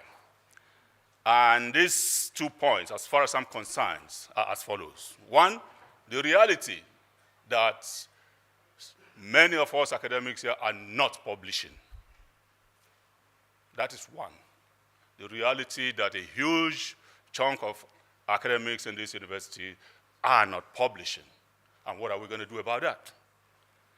And the second point is that those who are publishing, for them, the output is what? Declining.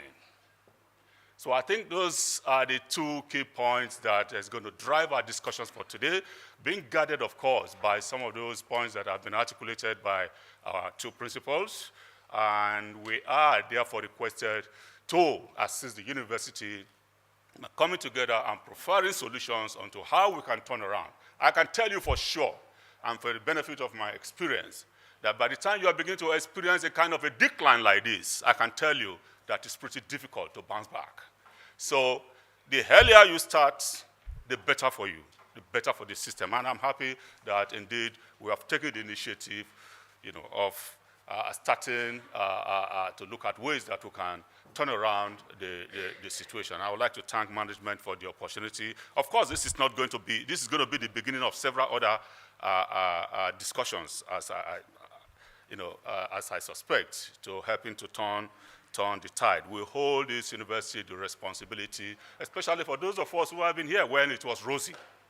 It used to, and now you see that a kind of a decline is beginning to set in. So it is our responsibility to quickly intervene as well to ensure that at least we bounce back again, and also to complement the wonderful efforts that management has been doing over the years. You will agree with me that never have we had it so nice with the kind of policies, documentations that we've had, with the kind of organizations that we are beginning to experience, especially in academic project and research agenda. We have good policies that are being put in place now to help us streamline our activities and to give positive directions into achieving our mandates within this academic project. So, yes, the time has come, therefore, that we have to discuss. We have to discuss. So we have some of our students here with the microphones who will be going around to take your, so if you have anything to say, please feel free. This is the time to make contribution. I'm not sure exactly how we should roll. We just make it open invitation, and then people indicate, you raise up your hands, and then we'll recognize you. And please, we don't have all the day.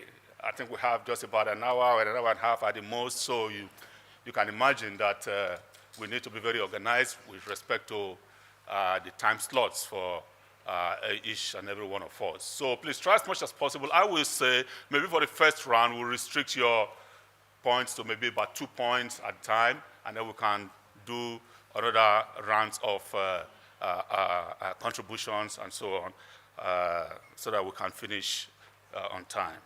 So yes, thank you very much. But perhaps I want, if you don't mind, if you can quickly flag, I think that's a very important slide, the DVC research presentation, slide number 20. If you can flag that. Oh, yeah. I think those recommendations are very, very important points that I think will be very useful in our discussions.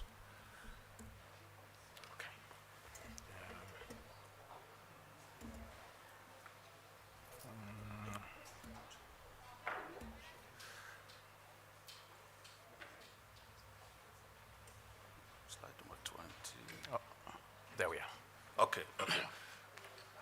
Just for consideration, this is by no means suggesting that we must follow that sequence. So the floor is open. If you have any comments to make with respect to, one, the challenges that we are here to talk about and how you think that we can, turn around this situation. We have policies that have been put in place. Are those policies, are they effective? The policies, are they in any way hindering our work? Feel free to make suggestions, and then, of course, we'll make our recommendations to the relevant authorities for deliberation. So we'll start the first round of discussions. Anyone? Okay, so please see Professor Nell. Thank you very much. Thank you. Professor, I just wanted to start off what the data has shown, and I'm referring to this booklet that says Research Output Indaba Overview. There's two of them. I'm looking at this one, where the per faculty outputs is given. And I just had a quick look at our faculty, Science and Agriculture. And what is worrisome, in a sense, from a university point of view, is that 20 individuals published 500 papers in a three-year period, which is half of the whole institution's publications. So that's just 20 people that has done half of the institution's publications.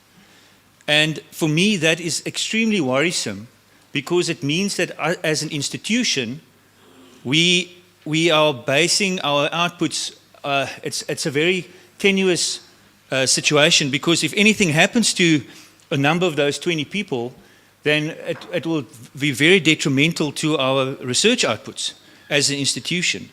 And I think that is the basis for why we need to broaden our research base. We need to broaden the people that publish, and we need to broaden not just that, but we need to broaden the people that publishes a lot. I think that is quite a key, and maybe we need to think about increasing that group of people, that professors that are very productive. We need to increase that number by maybe looking at employing good quality professors, maybe headhunting, maybe looking elsewhere, and try to get them into the institution.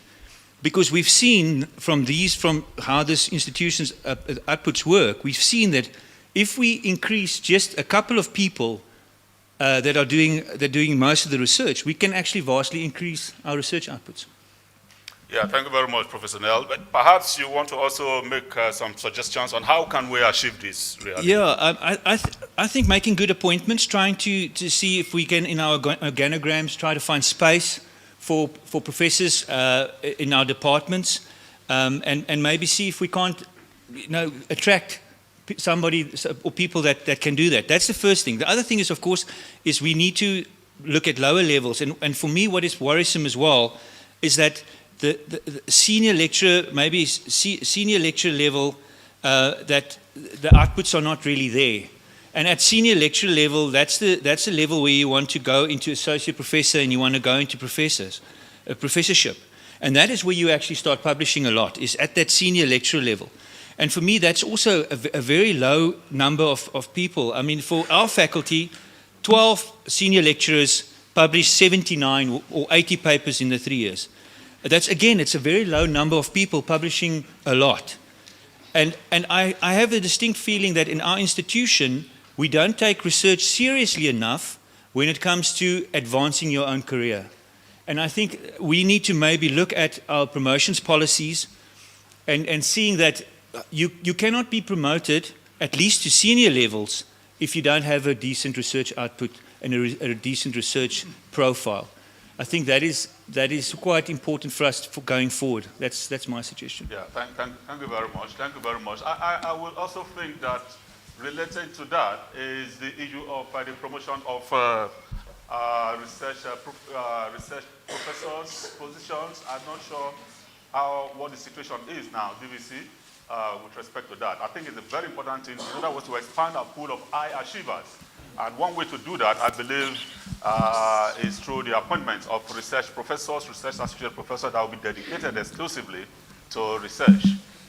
So, yeah, I mean, we have been advertising for professor posts, right?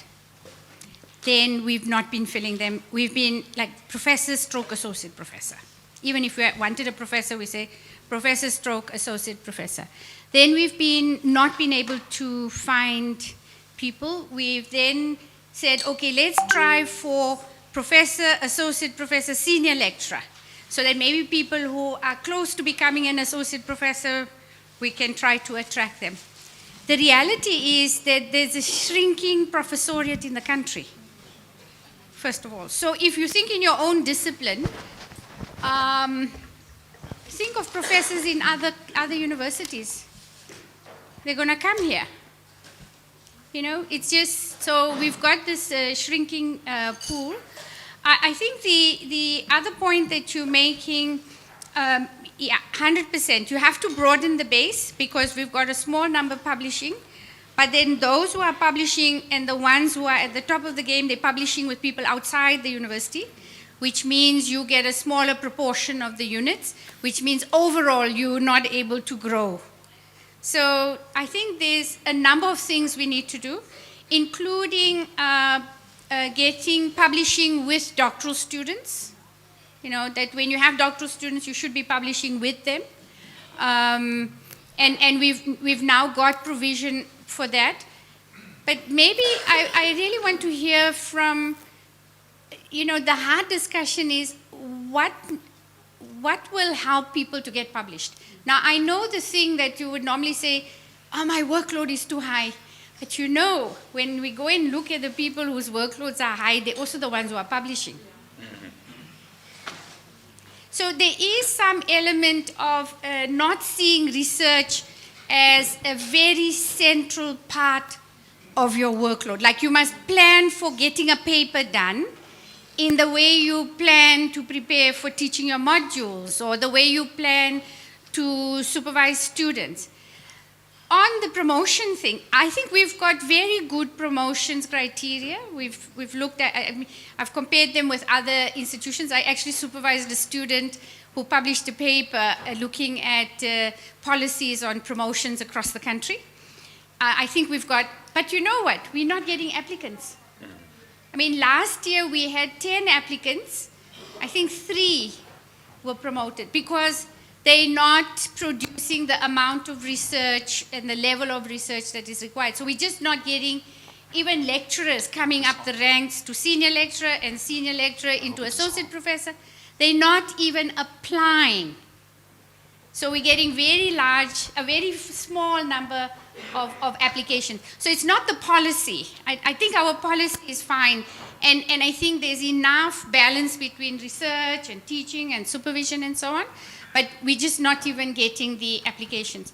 So I think there's a way in which how academic staff manage their work days and, you know, how, I think there's a number of things and we'll need to go and work on the ground to see, is there different things to be done for different staff in order to support them to get published and to get done. And I did want to say that I don't think Fort Hare in the last 10 to 15 years ever had a rosy time. Prof. Oko? Well, it's... Because Well, I think... let me tell you why I'm saying that. I don't think you ever had a rosy time because you would not have been under administration. And let me say, when I was applying, when I was preparing to do a presentation, when I was invited to be interviewed for this, I was very amazed when I saw, oh, Fort Year, you had 150 doctoral students in year, I can't remember, was it 2015 or something like that. But then when I started looking into it, right, then people were saying, yeah, but you know, at Fort Year, they got very funny ways in which they give their students their doctoral degrees. When I joined the university, I realized, I mean, I tell you, I don't want to go and read any doctoral thesis that was published in those years because I'm too scared about what I might find. So, because there were doctoral degrees that were, the way the processes ran raised questions. Now we have a very rigorous way in which, so I don't know, you know, you were publishing because you were getting incentives, right? But that's how a culture got created of publishing in predatory journals. I mean, DVC was telling me, I don't know, 20, 30 articles were not accepted by DHEAD because they were in predatory journals. Let me tell you, when you publish in predatory journals, it doesn't just affect the individuals, it also gives a reputation, it knocks the reputation of the university, because DHEAD says, yay, Fort Year, you publish a lot in predatory journals. Why? Because you think you make a quick buck, right? Because before, you could make a quick buck. Because before, there were some professors that earned 1-2 million in additional salary, right? By where they published. So we all have to up our game now. You have to publish in good quality journals, you have to do good research, and you have to find we have to find the ways to support you to do it. Thank you very much. Thank you very much. Okay. Yeah, that's a very important point, although we're still going to go to that issue of predatory journals, which the DVC has highlighted. So okay. Thank you so much, Prof. My name is Busisiwe Matigizela Teu, and I'm at the Social Work Department in East London. I think I will speak for myself as at the bottom of the tadpole, being a time-on-task lecturer who's very much enthusiastic and would like to be part of the academic staff that is able to be part of the decade of excellence in this institution. When I say that, could we not, we're talking about strategies, right? Could we not be looking at a multi-pronged approach? I'm seeing, and I apologize, I came in a little bit late. I see the recommendations that have been put on the slide, but I wonder, have we thought about collaborations in terms of public conferences? For example, I'm a master's graduate at NMU, and I presented a paper with the International Gender Conference, and they approached me this year to partner with Forte, and Forte rejected that. The opportunities that came with that was students at my department and other departments who are aligned with gender studies and social sciences coming in to present their papers and publish. So I wondered to myself, when we are coming in with different backgrounds as academics, with different networks, and we come to Forte and we say, we want to be part of this decade of excellence, we want to put in seeds, and somebody says, is there money to partner with this conference? That's very interesting. So I speak for myself at the bottom of the food chain, wanting to build my way up with a lot of experience in different sectors where I have networks to bring to Forte. I'm not a professor. I'm not asking to be a professor. I want to build my way up. But there are gateways, gatekeeping and blockages that are happening. So what are the strategies that are multi-pronged and multidisciplinary, and acknowledgement of the fact that we are not masters who came in at university in 2013 or whatever.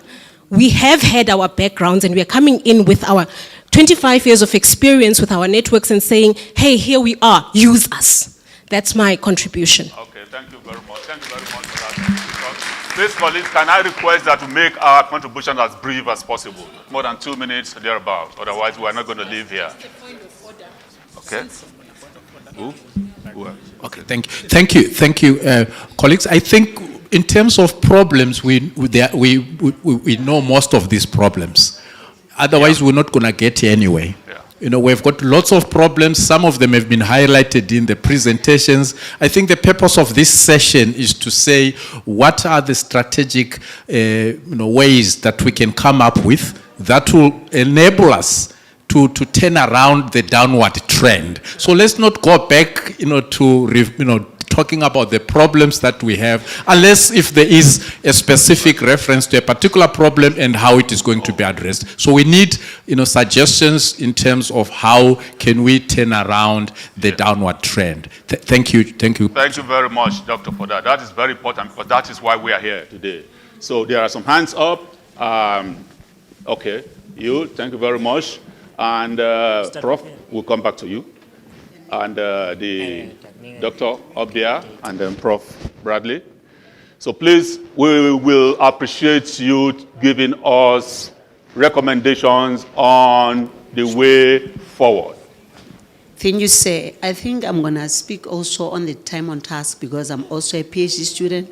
I've qualified from Stellenbosch University. And I was looking at what Prof was presenting earlier on when she said Forte is at 326 permanent staff and UKZN, that is number 1 on the chain, has 1,222 permanent staff. So for Forte to have TOT, we have experiences coming from different sectors.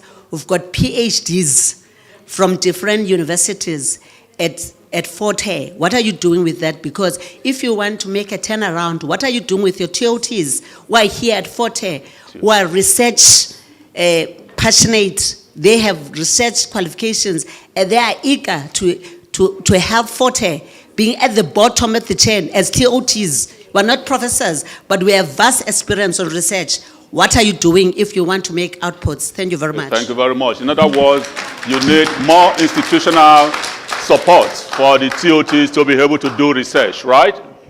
That's what you are suggesting. Thank you very much.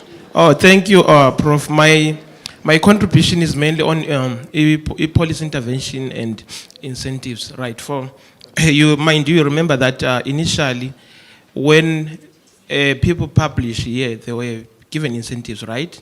So that if we're doing a forensic about what went wrong, if you look at that graph, everything went south in 2017. So ask yourself, when does a Benz become a Taz? Because that's where we are now. So I will point that the major problem that I see is that the shift of research incentive specifically for postgraduate students. Because initially, when I was a postgraduate student, I used to use that to pay my fees, pay my living expenses and so forth. This new policy, we were never consulted. It went straight back.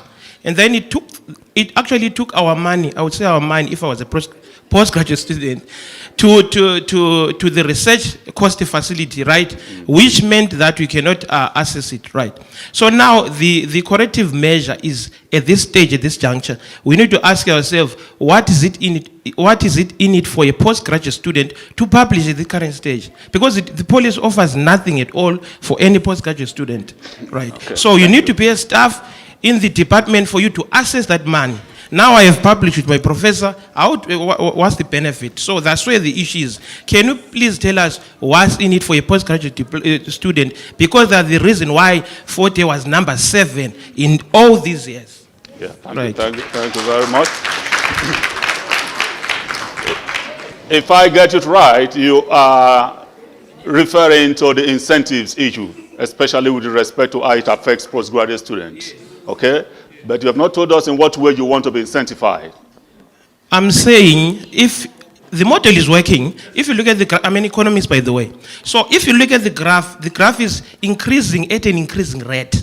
And then suddenly there's a decline on top. It drops at an increasing rate. Yeah, again. I think we got So your now, point. the intervention, what I'm saying is that the current model on its own was okay. It needed to be modeled to avoid people publishing in predatory journals only. As it stands, now if you say, okay, go and publish to these high impact journals, 40 will be number last by 2025. If Okay, thank you very much. Okay. Yes, thank you very much. Yes, Professor Bradley, I think that's the point is about incentives now with respect to the postgraduate students. We may discuss that later. Yes, Professor Bradley. All right. The thing to increase the publications and increase outputs, to me, the concept we are focusing on staff getting their PhDs is crucial. In our faculty in the science and agriculture, 67% of our staff have PhD. In the science faculty, that should be way higher.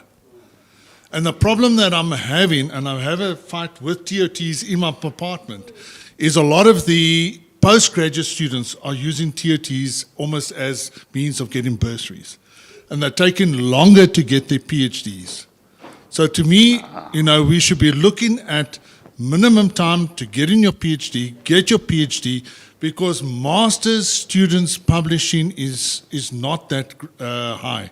But the number of PhDs that should be publishing out of your paper, out of your PhD, you should be getting 2 to 3 papers. So the more PhDs we have, the more our publications. So I think that is where we need to be focusing on very strongly. Okay. Thank you very much. Let's recognize another round of 3. Yes. Yeah. That way. Good. Then you and Dr. Jaja. And then Professor Nwodo. Yes, please. Thanks a lot. 2 minutes and recommendations, please. Thanks a lot. I think we need to look at the question of the distinction between publications and units in a very nuanced way. I say so because it's one thing to write a good paper with original contribution in a high impact journal, which will take you 2-3 years to get published, than for you to have 5 publications in a year in low-ranking journals, where you spend a lot of money paying page fees. So I think we really need to think about those qualitative differences. That to publish in top journals takes a lot of time, because you can have reviews that go for 3 years in the top 5 journals. And you may not be producing units, but the reach of your paper and its impact in the field is greater, though it takes long to publish. But the tricky thing is that even if we get the units right, you get 1 paper, 1 unit right. We treat all publications the same. The incentive is the same for all papers. We treat all research as if it's the same. So if I publish in a top 5 journal in my discipline, and you publish in the 4th quartile journal, both of us get the same incentive. So one of the interventions we can make into the policy is to think of incentives according to the quartile of the journal in which you publish. Those who publish in high-ranking journals should be incentivized more, and those who publish in lower should be incentivized less. Okay. Yeah. Thank you very much. I just want to quickly add, because I had a discussions with one of our top managers, the issue of quality of the journals, publishing in very high impact factor journals, and the challenges of the page fees, the article processing charges. I think that is one thing also that we need to look into. The DVC research will assist in that regard. You and I, we probably know that you want to publish in Nature. Some of us get invitation here and there to publish in Nature, to submit manuscript to Lancet. And the last time I had a discussion with some guys in Nature Communications, I was told that you should be expecting a page charge of about $9,000 to $10,000. And to publish in Lancet, we're talking of the average of $7,000. So considering that with the policy that we have now, that you have to fit about 50% of the pay charge from your incentives and so on, I don't know how that is going to encourage people to publish in such high impact function. I think that's something also that the DBC research will need to look at, how you can assist people in paying the pay charges for those such high impact factor journals that are beyond the reach of our incentives. Okay, so yes. Yeah.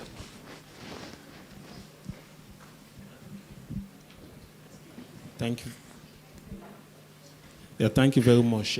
I'm not going to add more to this unit and number of publications, but I just want to indicate that I think the research office, their policy specifically when it comes to postdoc publication needs to speak to where we are driving towards, because currently the policy is based on 3 publications per postdoc per year.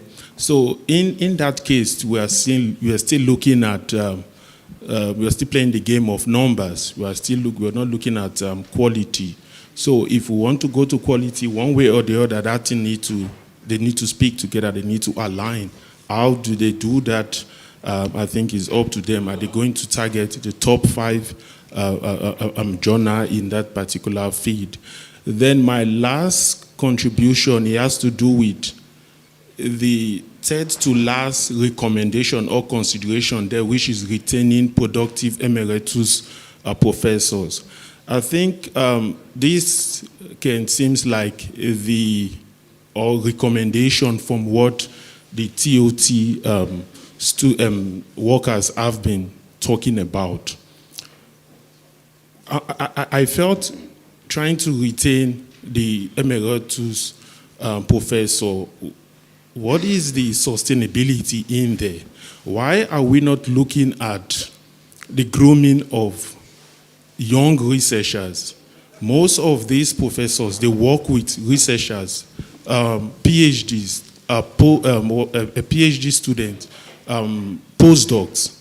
Why can't we think of retaining high-performing postdoc as well as PhD students? Okay. Governbeki, they have the stats. So most of the details that were presented here, nothing has to do with students or postdocs. So let's target those things to be able to sustain the research culture of the university. Thank you. Thank you very much. In other words, the emphasis is that we should emphasize, your suggestion is that we should emphasize returning quality postdocs, rather than emphasizing our emeritus professors. Thanks, Prof. My name is Ishmael Jaja. I just allow me to share a small experience. When I got here in 2013, I saw my supervisor worked till 12 midnight. He was not alone. I saw many postgraduate supervisors in the sciences in this building. That's Agric. And when my supervisor leaves at 12 midnight, he drops me a WhatsApp. What are you still doing there? Because my small car will be parked here. And academic staff members were motivated to put in hours. And sometimes when I wake up at midnight and I come to the lab, I plan to leave at 4 a.m. I meet many supervisors coming to work. So what could have motivated that kind of hard work? There must be something motivating someone to leave his bed at 3 a.m. We must revisit whatever was the motivation.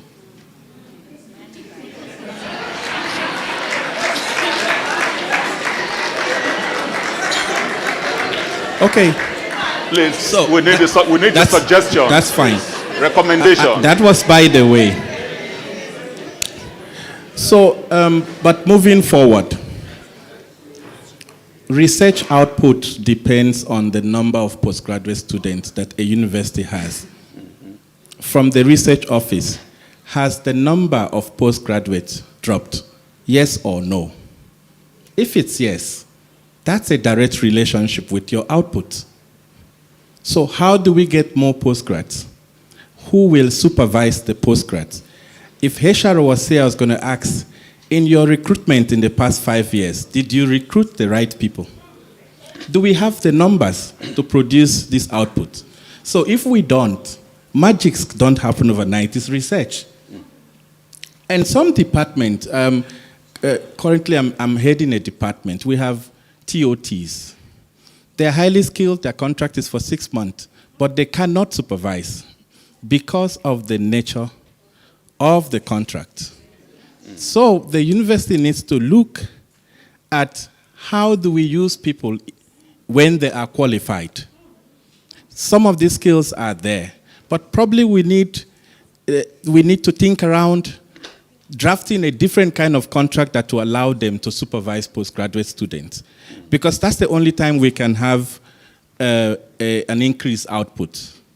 And also, in terms of postdoctoral fellowship, I would also ask for the DVC ROPI to attach, like the NRF does, a small amount of stipend for postgrads to do, for postdocs to do their research. If you award a postdoc, maybe a 30,000 rand research field grant can come alongside. That will help. I can tell you, with a 30,000 or a 50,000 rand in the sciences, you will get a lot of output from that postdoc.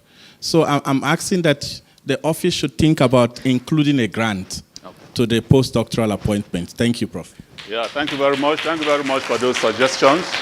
Just to also quickly add, just a small contribution. I want to say that I was very privileged to have been trained in the lab of someone that is regarded as the greatest molecular microbial ecologist of all time, Professor Kenneth Timmis, at the German National Research Center for Biotechnology several years ago. Now, what struck my mind when I got into that lab was the fact that there are, in his lab, not less than 30 PhD students that were under his supervision. 30 PhD students. But you know the trick? He had about 6 quality postdocs. And for the 8 months that I was in the lab of that man, I saw him only 3 times. The first day that I visited the lab and I had to make presentation of my work, and then he handed me over to one of the postdocs, who today is a very big professor in Bangkok. He handed me over to the postdoc, and then the last time I was going to leave the center was when I saw my supervisor again. So what I'm trying to say here is the importance of postdocs, okay? Especially quality postdocs, and the need for us to ensure that indeed we appoint quality postdocs and we retain them. And I'm in full support of that suggestion that postdocs, especially those that are attached to academics who don't have grants, because there's so many of such. I understand that there are quite a number of such who don't have grants, but they have postdocs. So how are the postdocs going to carry out the research if you don't have those kind of support? So I think I want to also support that. Prof, you wanted to say something? After you. Yes, no, I can pause for you. I'm going to make an input and then leave, if that's okay. Okay, it's fine. Sorry, I'm going to take my leave, so I just wanted to make an input before leaving. I do want to say that our challenge is not at the bottom end.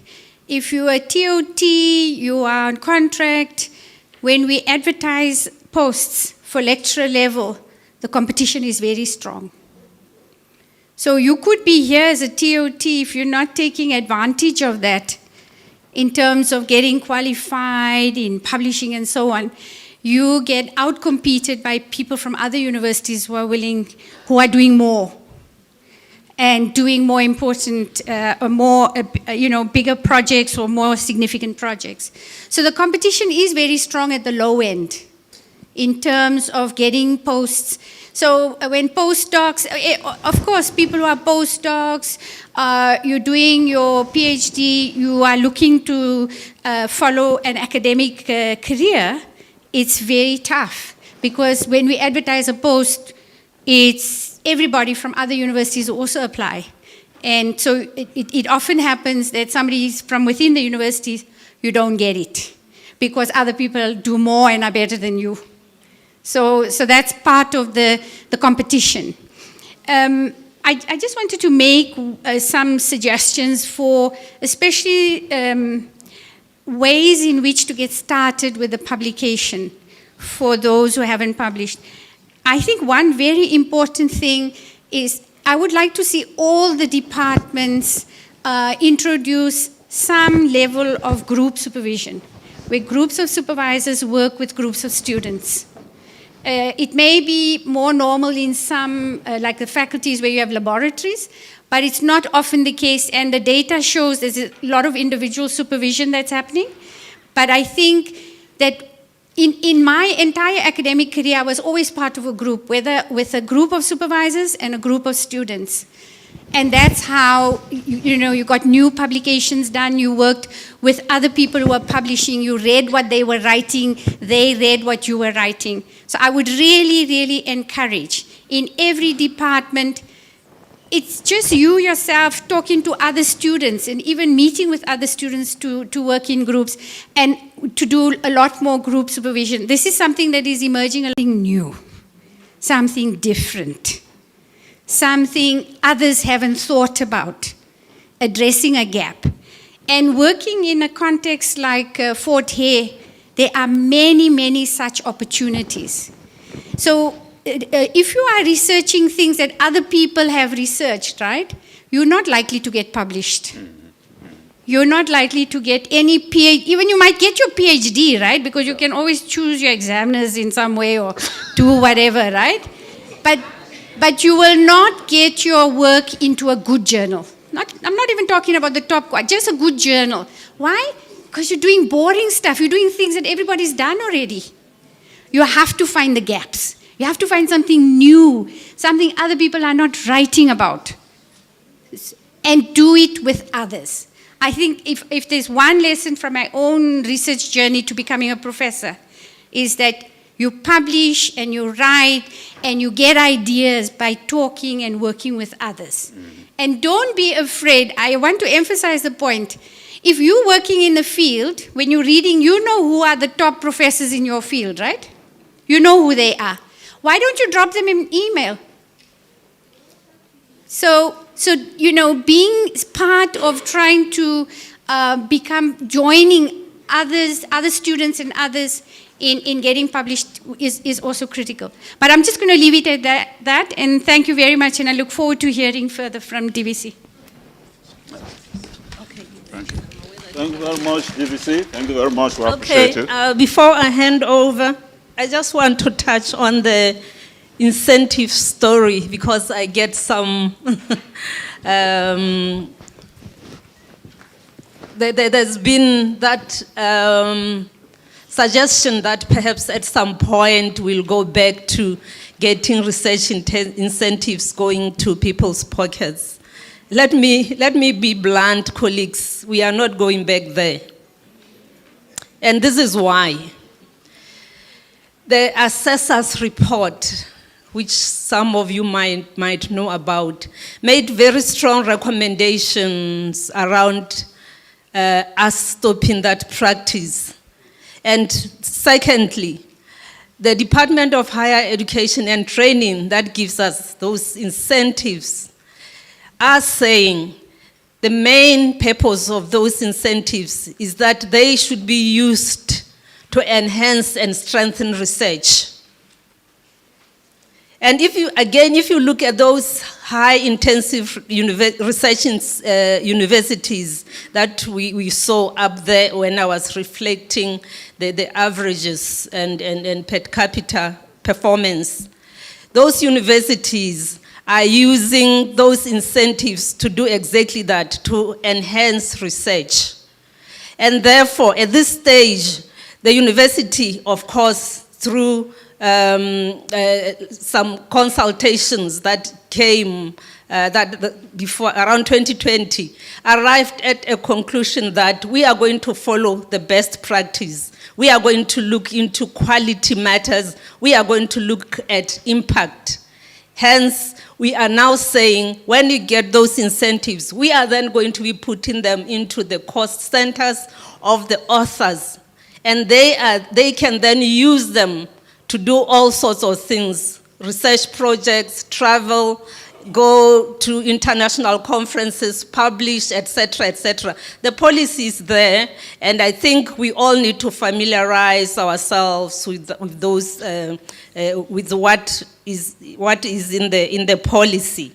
But that's where we are. So I think what I need to get from you colleagues is, how do we then inculcate a research culture that will ultimately ensure that we do turn the trend around? I think we are getting some of those suggestions, and I think somebody mentioned the issue of TOTs and contract employees. And I think I need to highlight that right now we are finalizing our review of the organogram. And when it comes to academic staff, permanent academic staff, the number is likely to double, because what we are not mentioning when you look at those numbers that are going down, one factor is that there's been a decrease in number of academic staff in this university. Vacancies that are not filled. So I think even as we talk about all these others, we need to bear in mind that we also need to up our numbers.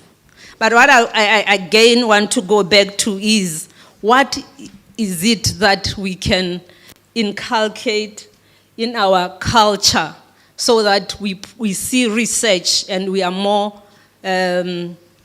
productive when it comes to research. And I think some of these considerations that I've put here were just to kickstart the conversations. I'm looking for other strategies that perhaps can actually help us. Please help us to do that. Thank you. Yeah. Thank you very much, DVC. Another round, please. Can you indicate those of you who have more contributions to make? Prof, kindly also look to your right. Where are you? Raise up your hands now. Our hands have been up all along. Oh, apologies. Thank you. Please raise up your hands again. Let me see. I want to recognize you. Okay. Okay. After the dean, then yourself. Who else? Who? Okay. No, I want to concentrate on the right now. Okay. You. Who else on the right? Okay. After the dean, yourself, and you, and then I'll come here. Thank you, Chairperson and DVC. DVC, I think this is a very good initiative, but I think for now, let us consider it as a tip of the iceberg.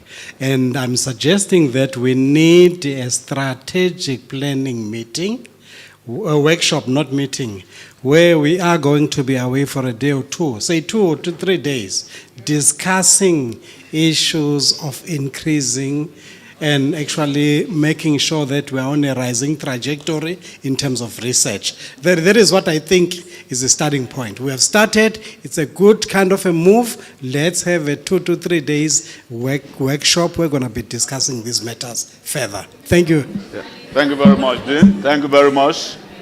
Yes, so I come to the right. All right, thank you very much for this opportunity. I think the first contribution, it can be collaboration between staff members, other departmental, and then faculties, and yeah. Then the second contribution, it can be, if you are supervising masters or PhD student, I think a master's, at least you are having at least three objectives.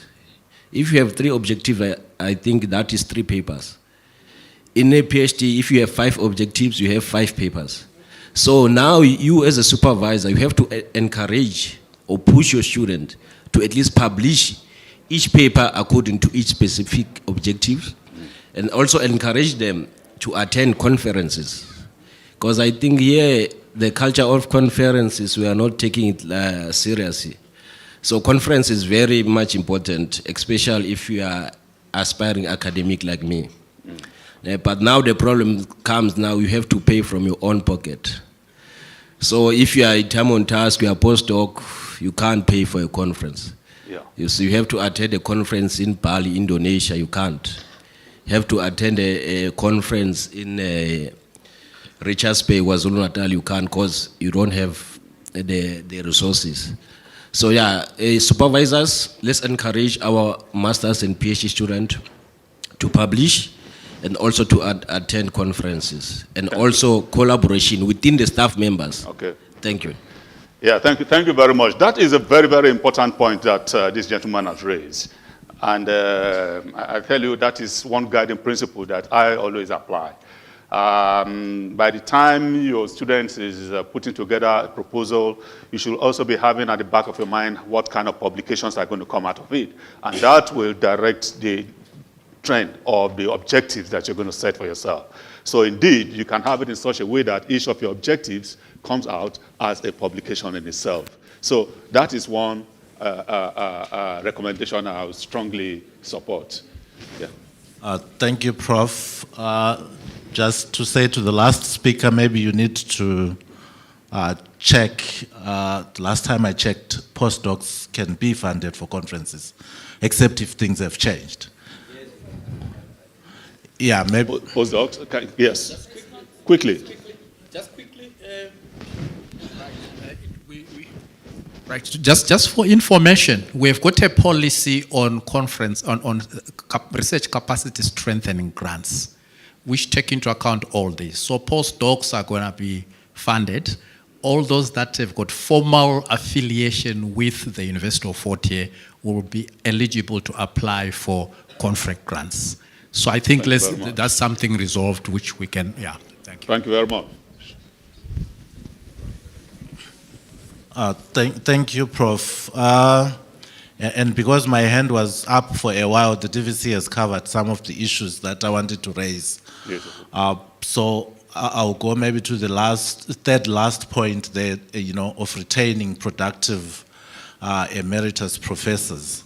And I want to say to DVC, maybe we also need to retain our professors, before they get to the level of emeritus, and that comes in light of what the time on task colleagues have been saying. There's need to balance, the training of new time on task employees and retaining professors. In my faculty, social sciences, we've been losing a lot of professors there. And in terms of research, replacing a professor for 6 months or 8 months with 2 or 3 time on tasks is fine for teaching, but it's not fine for research, because those time on tasks have not been capacitated yet.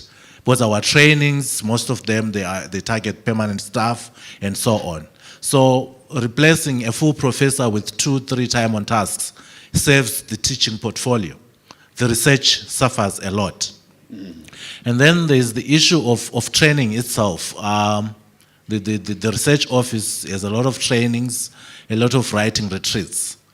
And my little experience with those tells me that we could craft them in such a way that they have immediate outcomes. You don't go for a writing retreat for 3 days. Go for a writing retreat for a week with set objectives, with outcomes that you can assess at the end of the week and say, I've been to writing retreats at Stellenbosch where we arrive there with drafts or with abstracts, we leave there with full drafts. So maybe let's expand it, take fewer people for longer periods with specific outcomes that we can say at the end of the week, we have done this and we are moving on to the next project. Then there's also the issue of us as a university. I'm not very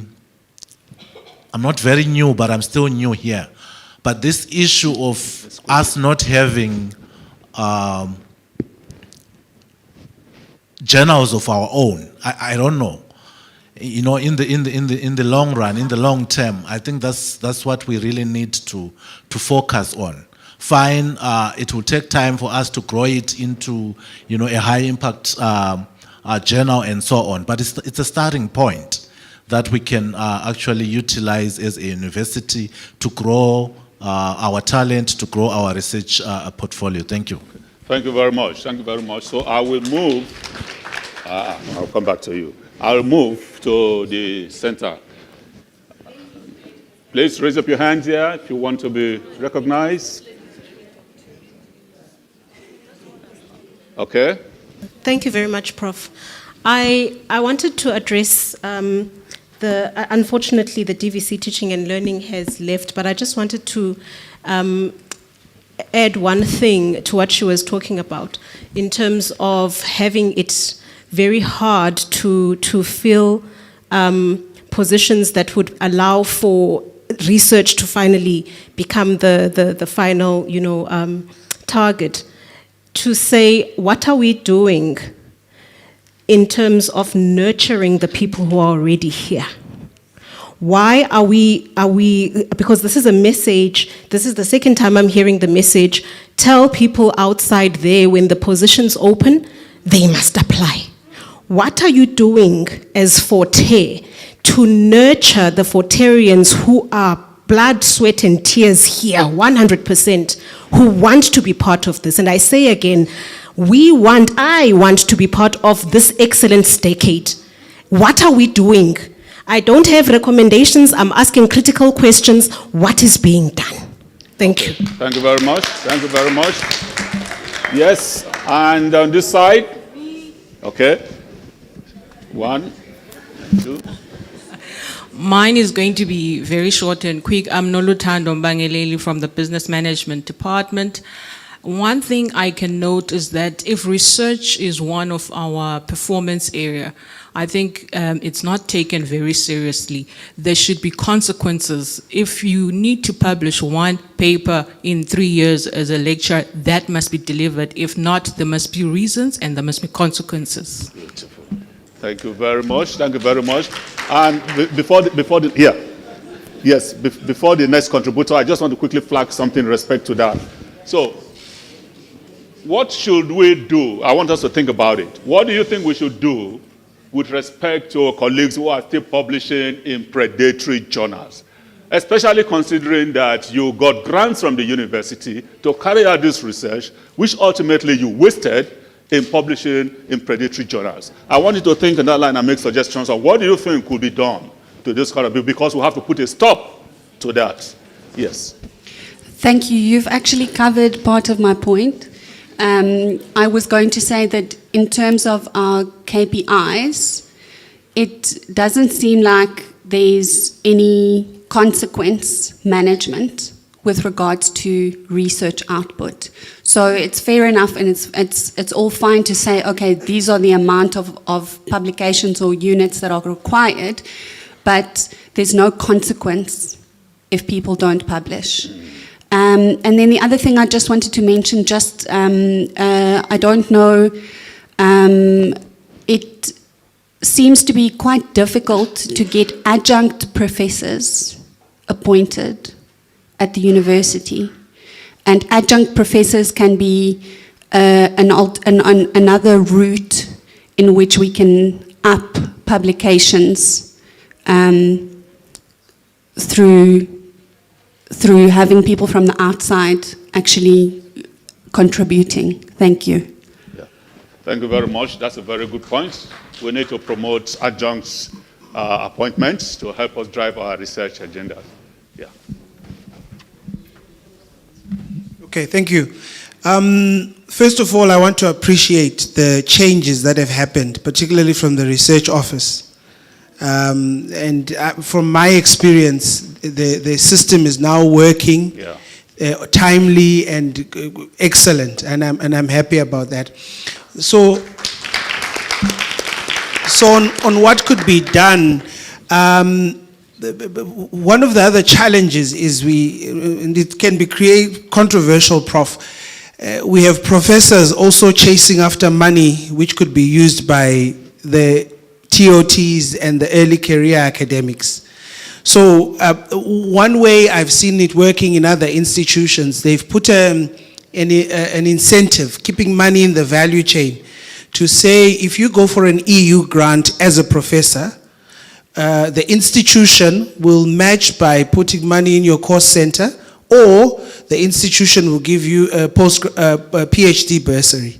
So what it does then is that as a professor, I am then encouraged to say, okay, instead of chasing after money with the, I think the word that was used is bottom of the chain or something like that, instead of chasing money, I can go and deliberately generate and bring money, knowing that there's at least an incentive that it keeps the money in the value chain.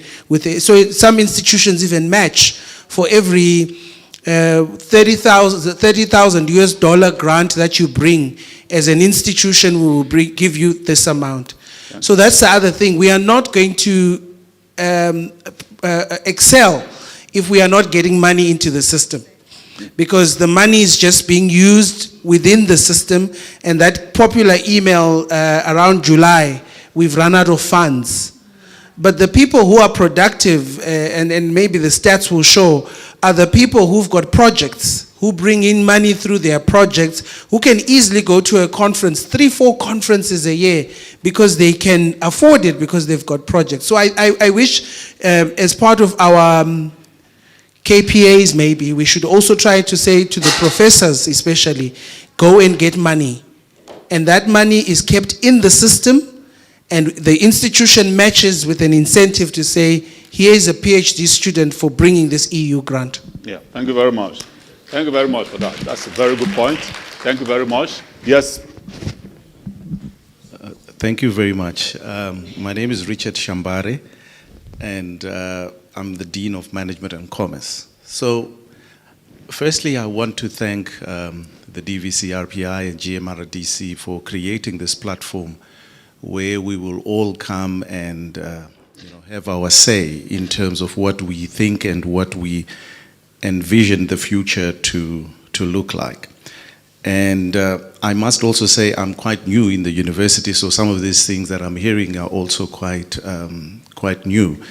So there are two things that I just wanted to touch on, and I think they are themes that have already been mentioned.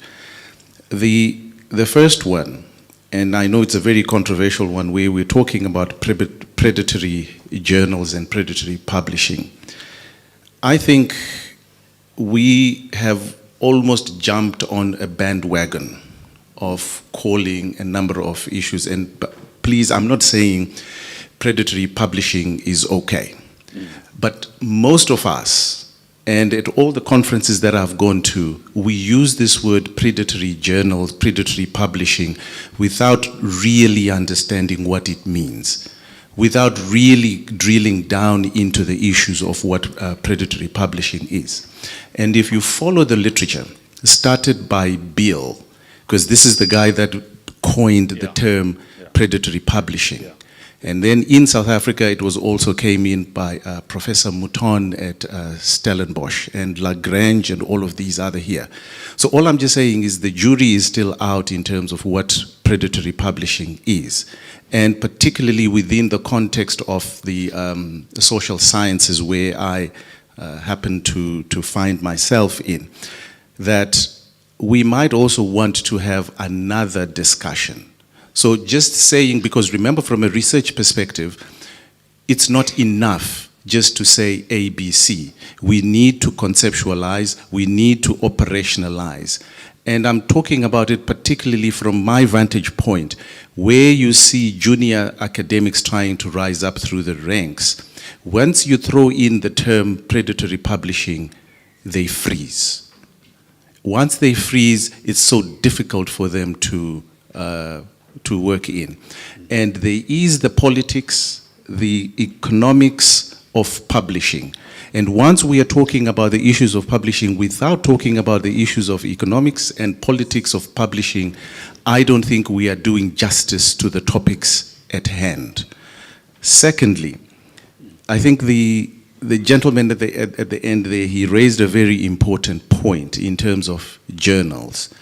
And we also need to understand the context of a university like Fort Hare, and in particular, the kind of ethos, the topics, the value systems in which we believe in.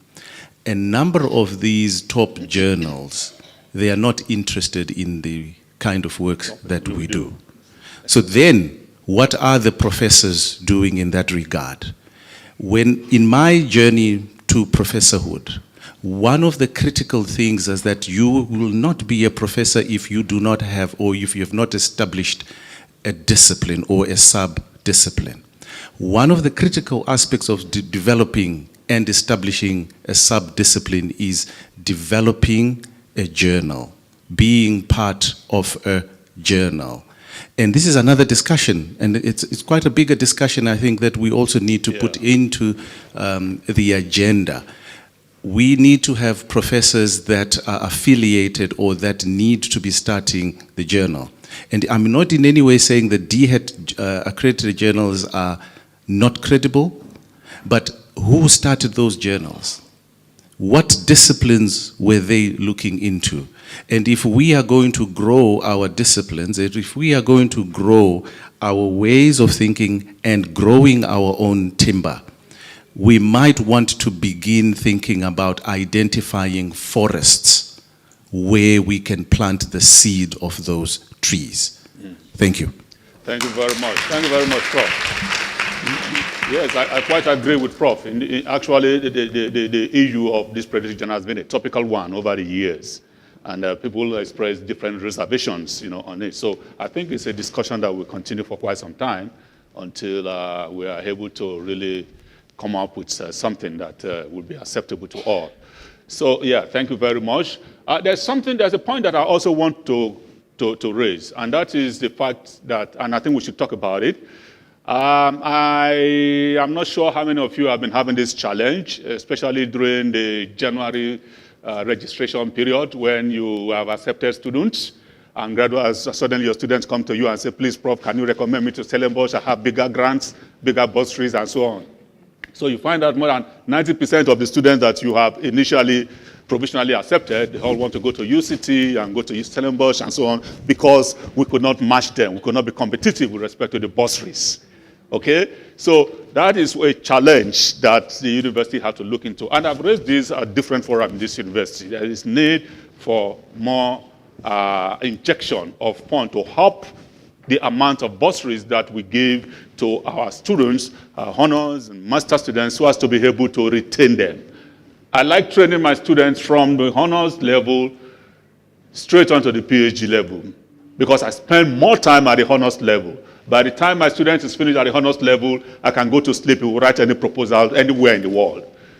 So it becomes easier for me to supervise them going forward. So, but when I have to lose them, and it's so bad that some of my colleagues in UCT and so on have this habit of calling me, hey, Tony, please, can you recommend some of your honors students? As if I don't want them.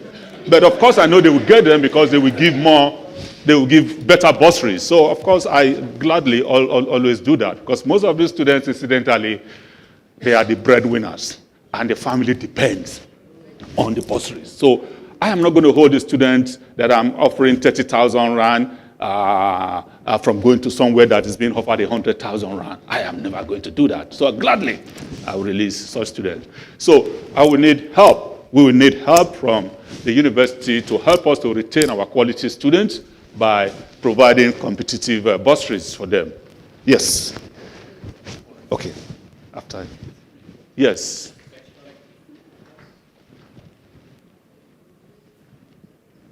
Technology is a problem. Thank you, Prof. I just wanted us also not to forget one of the points that emanated from the presentations.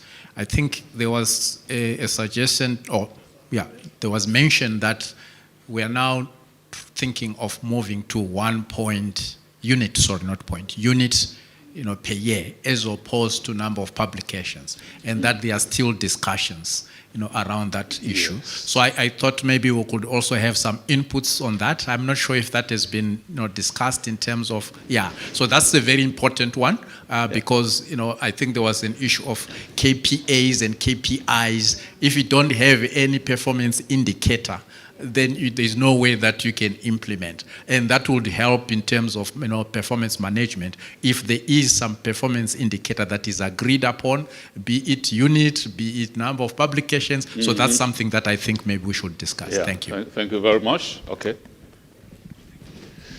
Thank you. I'm also part of the problem. Okay. I think also what we need to do as a strategy is we cannot have a one-size-fits-all. We have a challenge of staff members who do not have a PhD, and we have a challenge of those who have PhDs and who are not publishing. Now, it will be difficult, to have the same expectations from these two groups. A person who doesn't have a PhD and who is busy with a PhD, publication is a secondary objective for them. So I think it will be unrealistic for us to say someone who doesn't have a PhD must go and find the qualification and also publish. So in our approach, we must group people according to the immediate needs that we want from them. Secondly, I think I want to agree with one of the colleagues who was talking about, I think we call them structured writing retreats. Let us have structured writing retreats which will produce outputs, like what other universities do, so that there is accountability, so that it's not a holiday.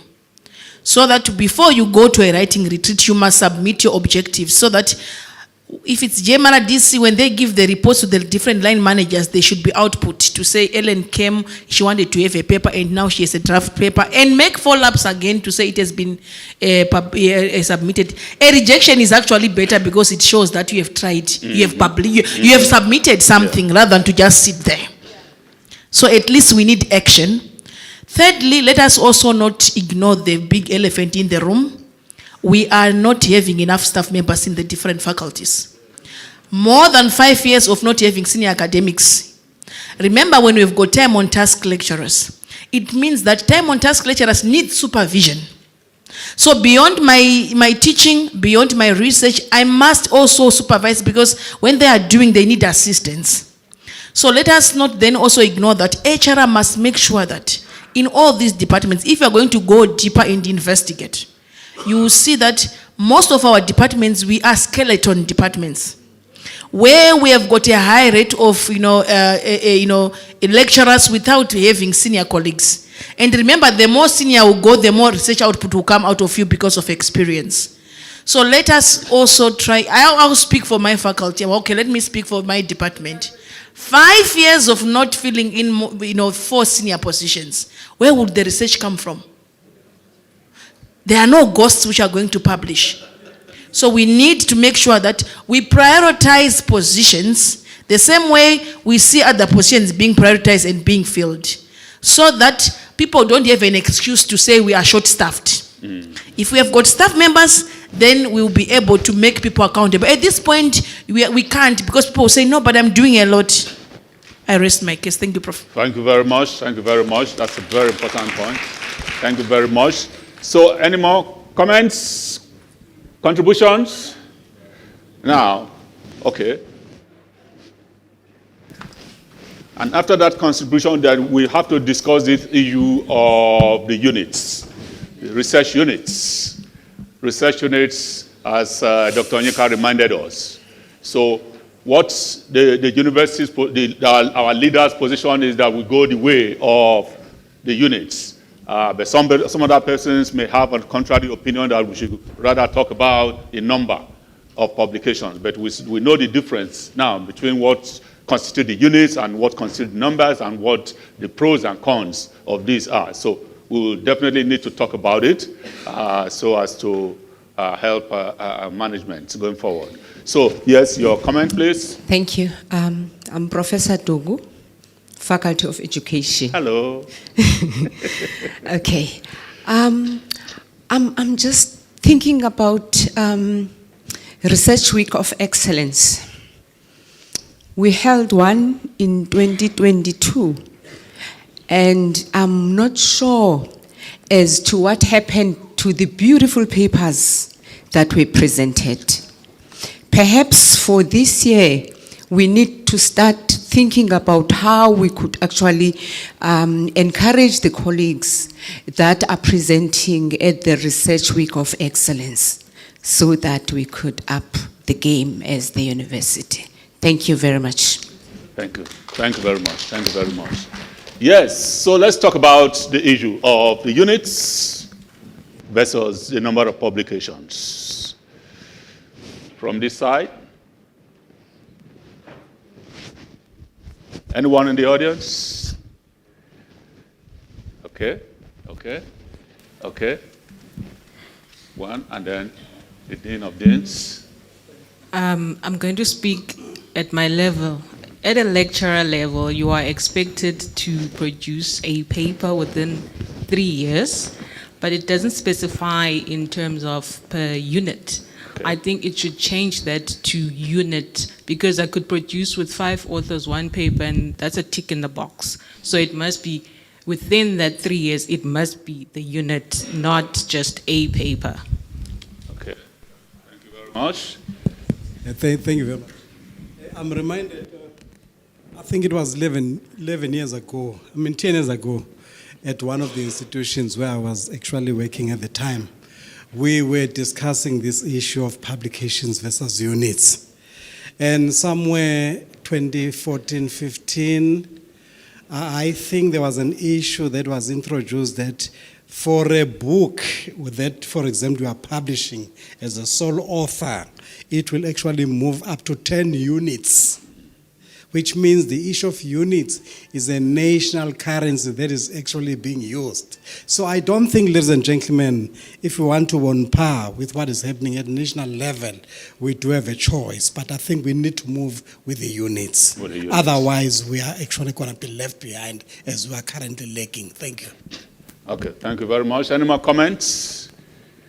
Yes.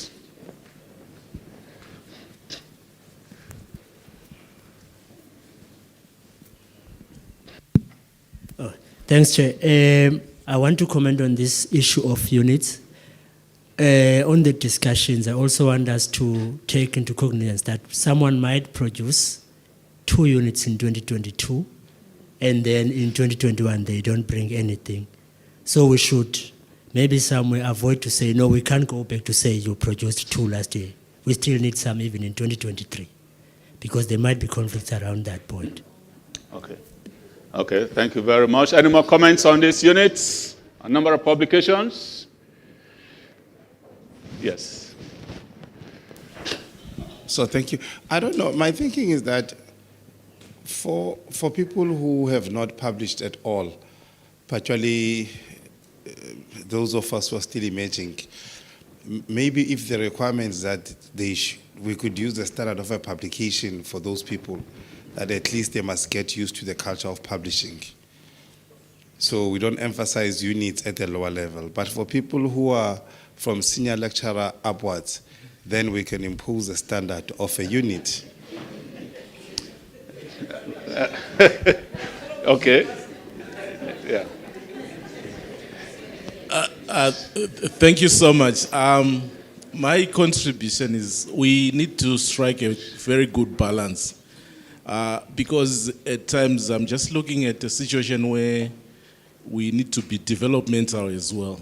Mm-hmm. Yeah. So need to be developmental. Yes. So if I am to be, if you are saying I should publish maybe 2 or 3 units, then I have staff members that I have to develop. It's natural that I will tend to be selfish, so that I increase. Up your units. So that's my contribution. We need to be yes, to strike a very good balance. Otherwise, that can be counterproductive if we emphasize too much on units. Yeah. Thank you. Yeah, thank you very much. I think that this is really discipline specific as well. And take for example, look, the Human Genome Project, when it was first published in Nature, or was it Nature and Cell? The list of authors in that paper was about 2 pages long. The list of authors is about 2 pages long. I think there are maybe about 200 or so authors in one publication.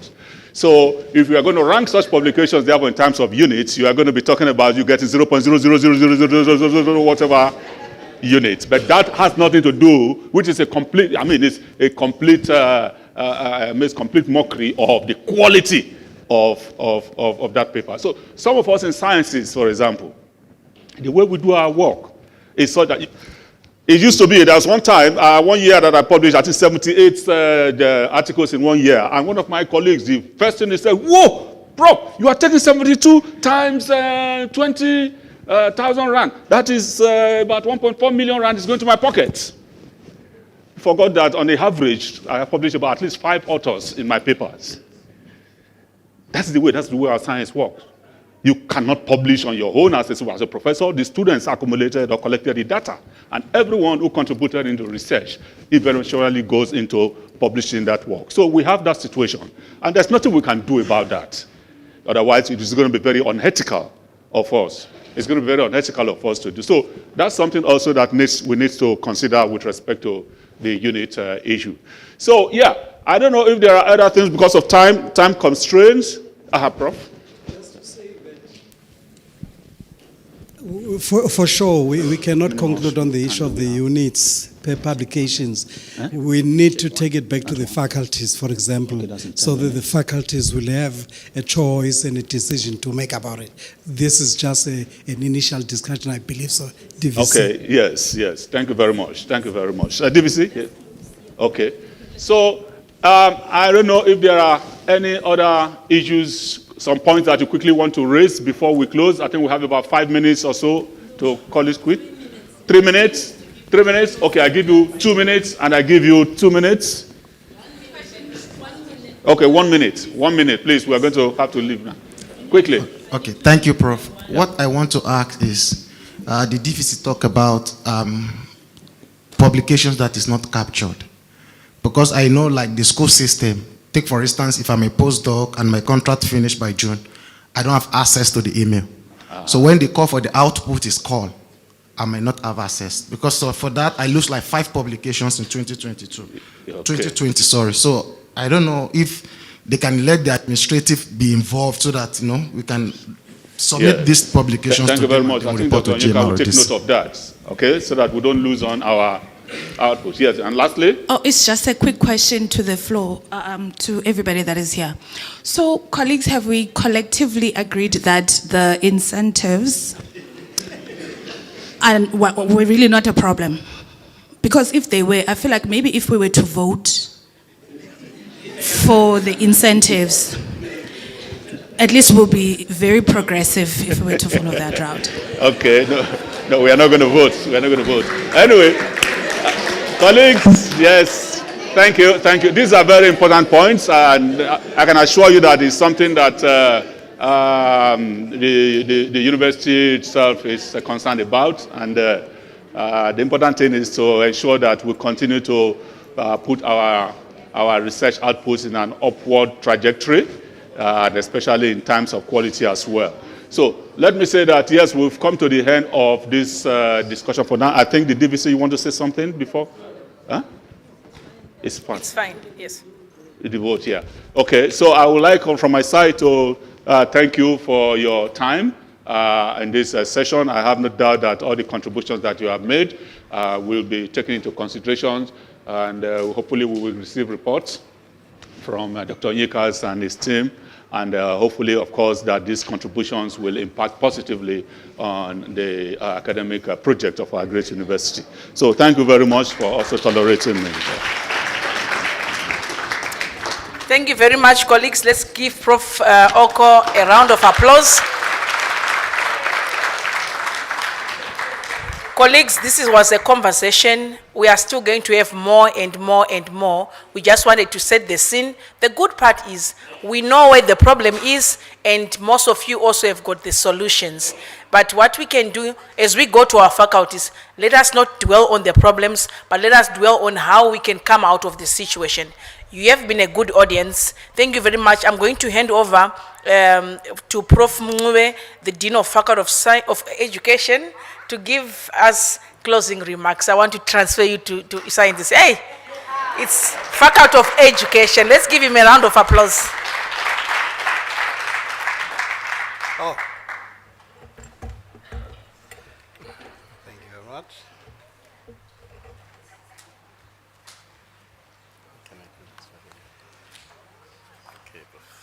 Thank you very much. Colleagues, good afternoon. I'm not going to be long. I know that I'm standing in your way between lunch and that's it. We can't wait to leave now. Let me take this opportunity to thank the DVC as the organizer and the director of this conference, of this workshop. And while I was listening and looking at the data or the presentations that have been presented, it was worrying to see that we have got this downward trend since 2017.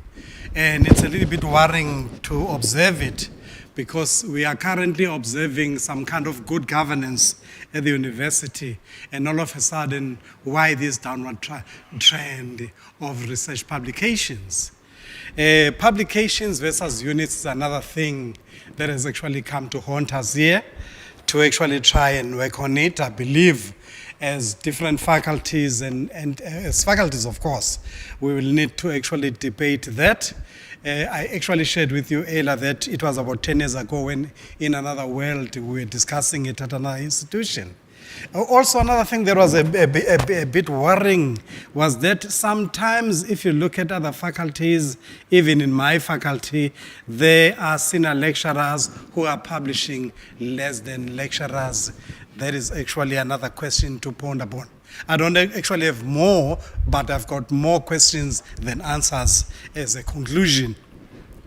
What was interesting for me also was that we noted the upward trend during COVID-19 nationally. We know that we're actually locked down, but if you look at the research trend, it was actually on a rising trajectory, which is quite interesting. I still want to know what could have been the cause of that. I'm sure professors and colleagues can actually tell us why did we not actually go down in terms of research publications even during COVID-19 nationally. My main worry also, colleagues, we have been discussing this. Why do we have this staggering or downward trajectory when it comes to UFH?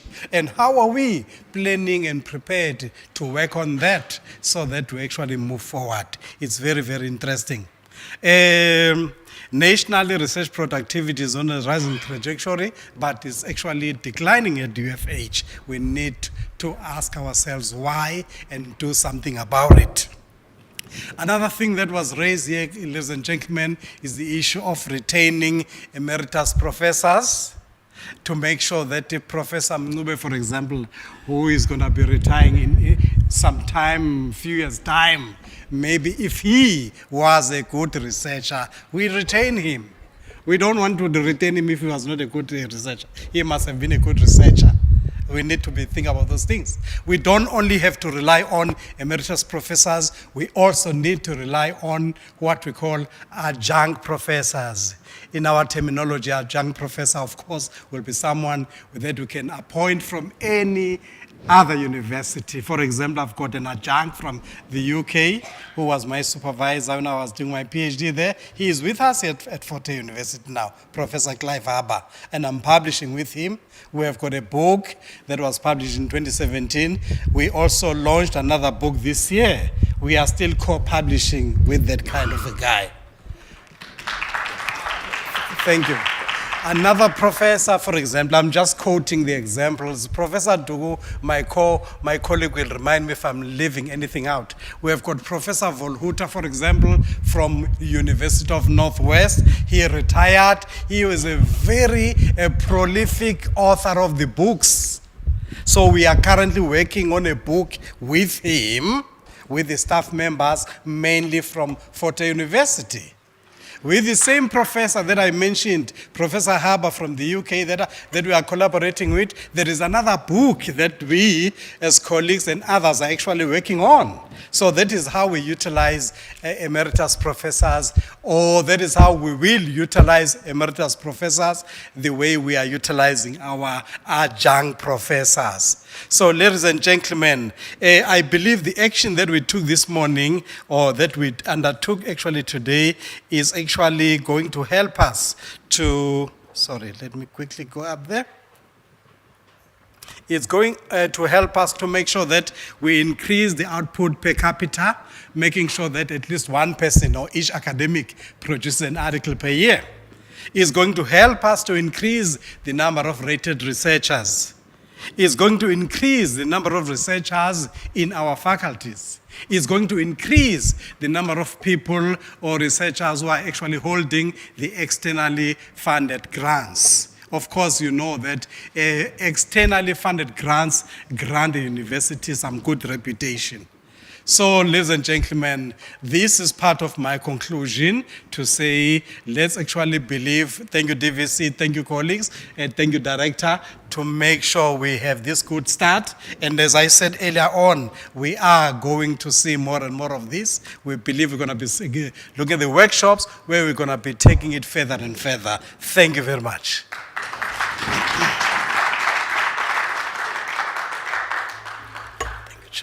Thank you very much, colleagues. This is the end of our program. You have been a good audience. Let's give each other a round of applause for being a good audience.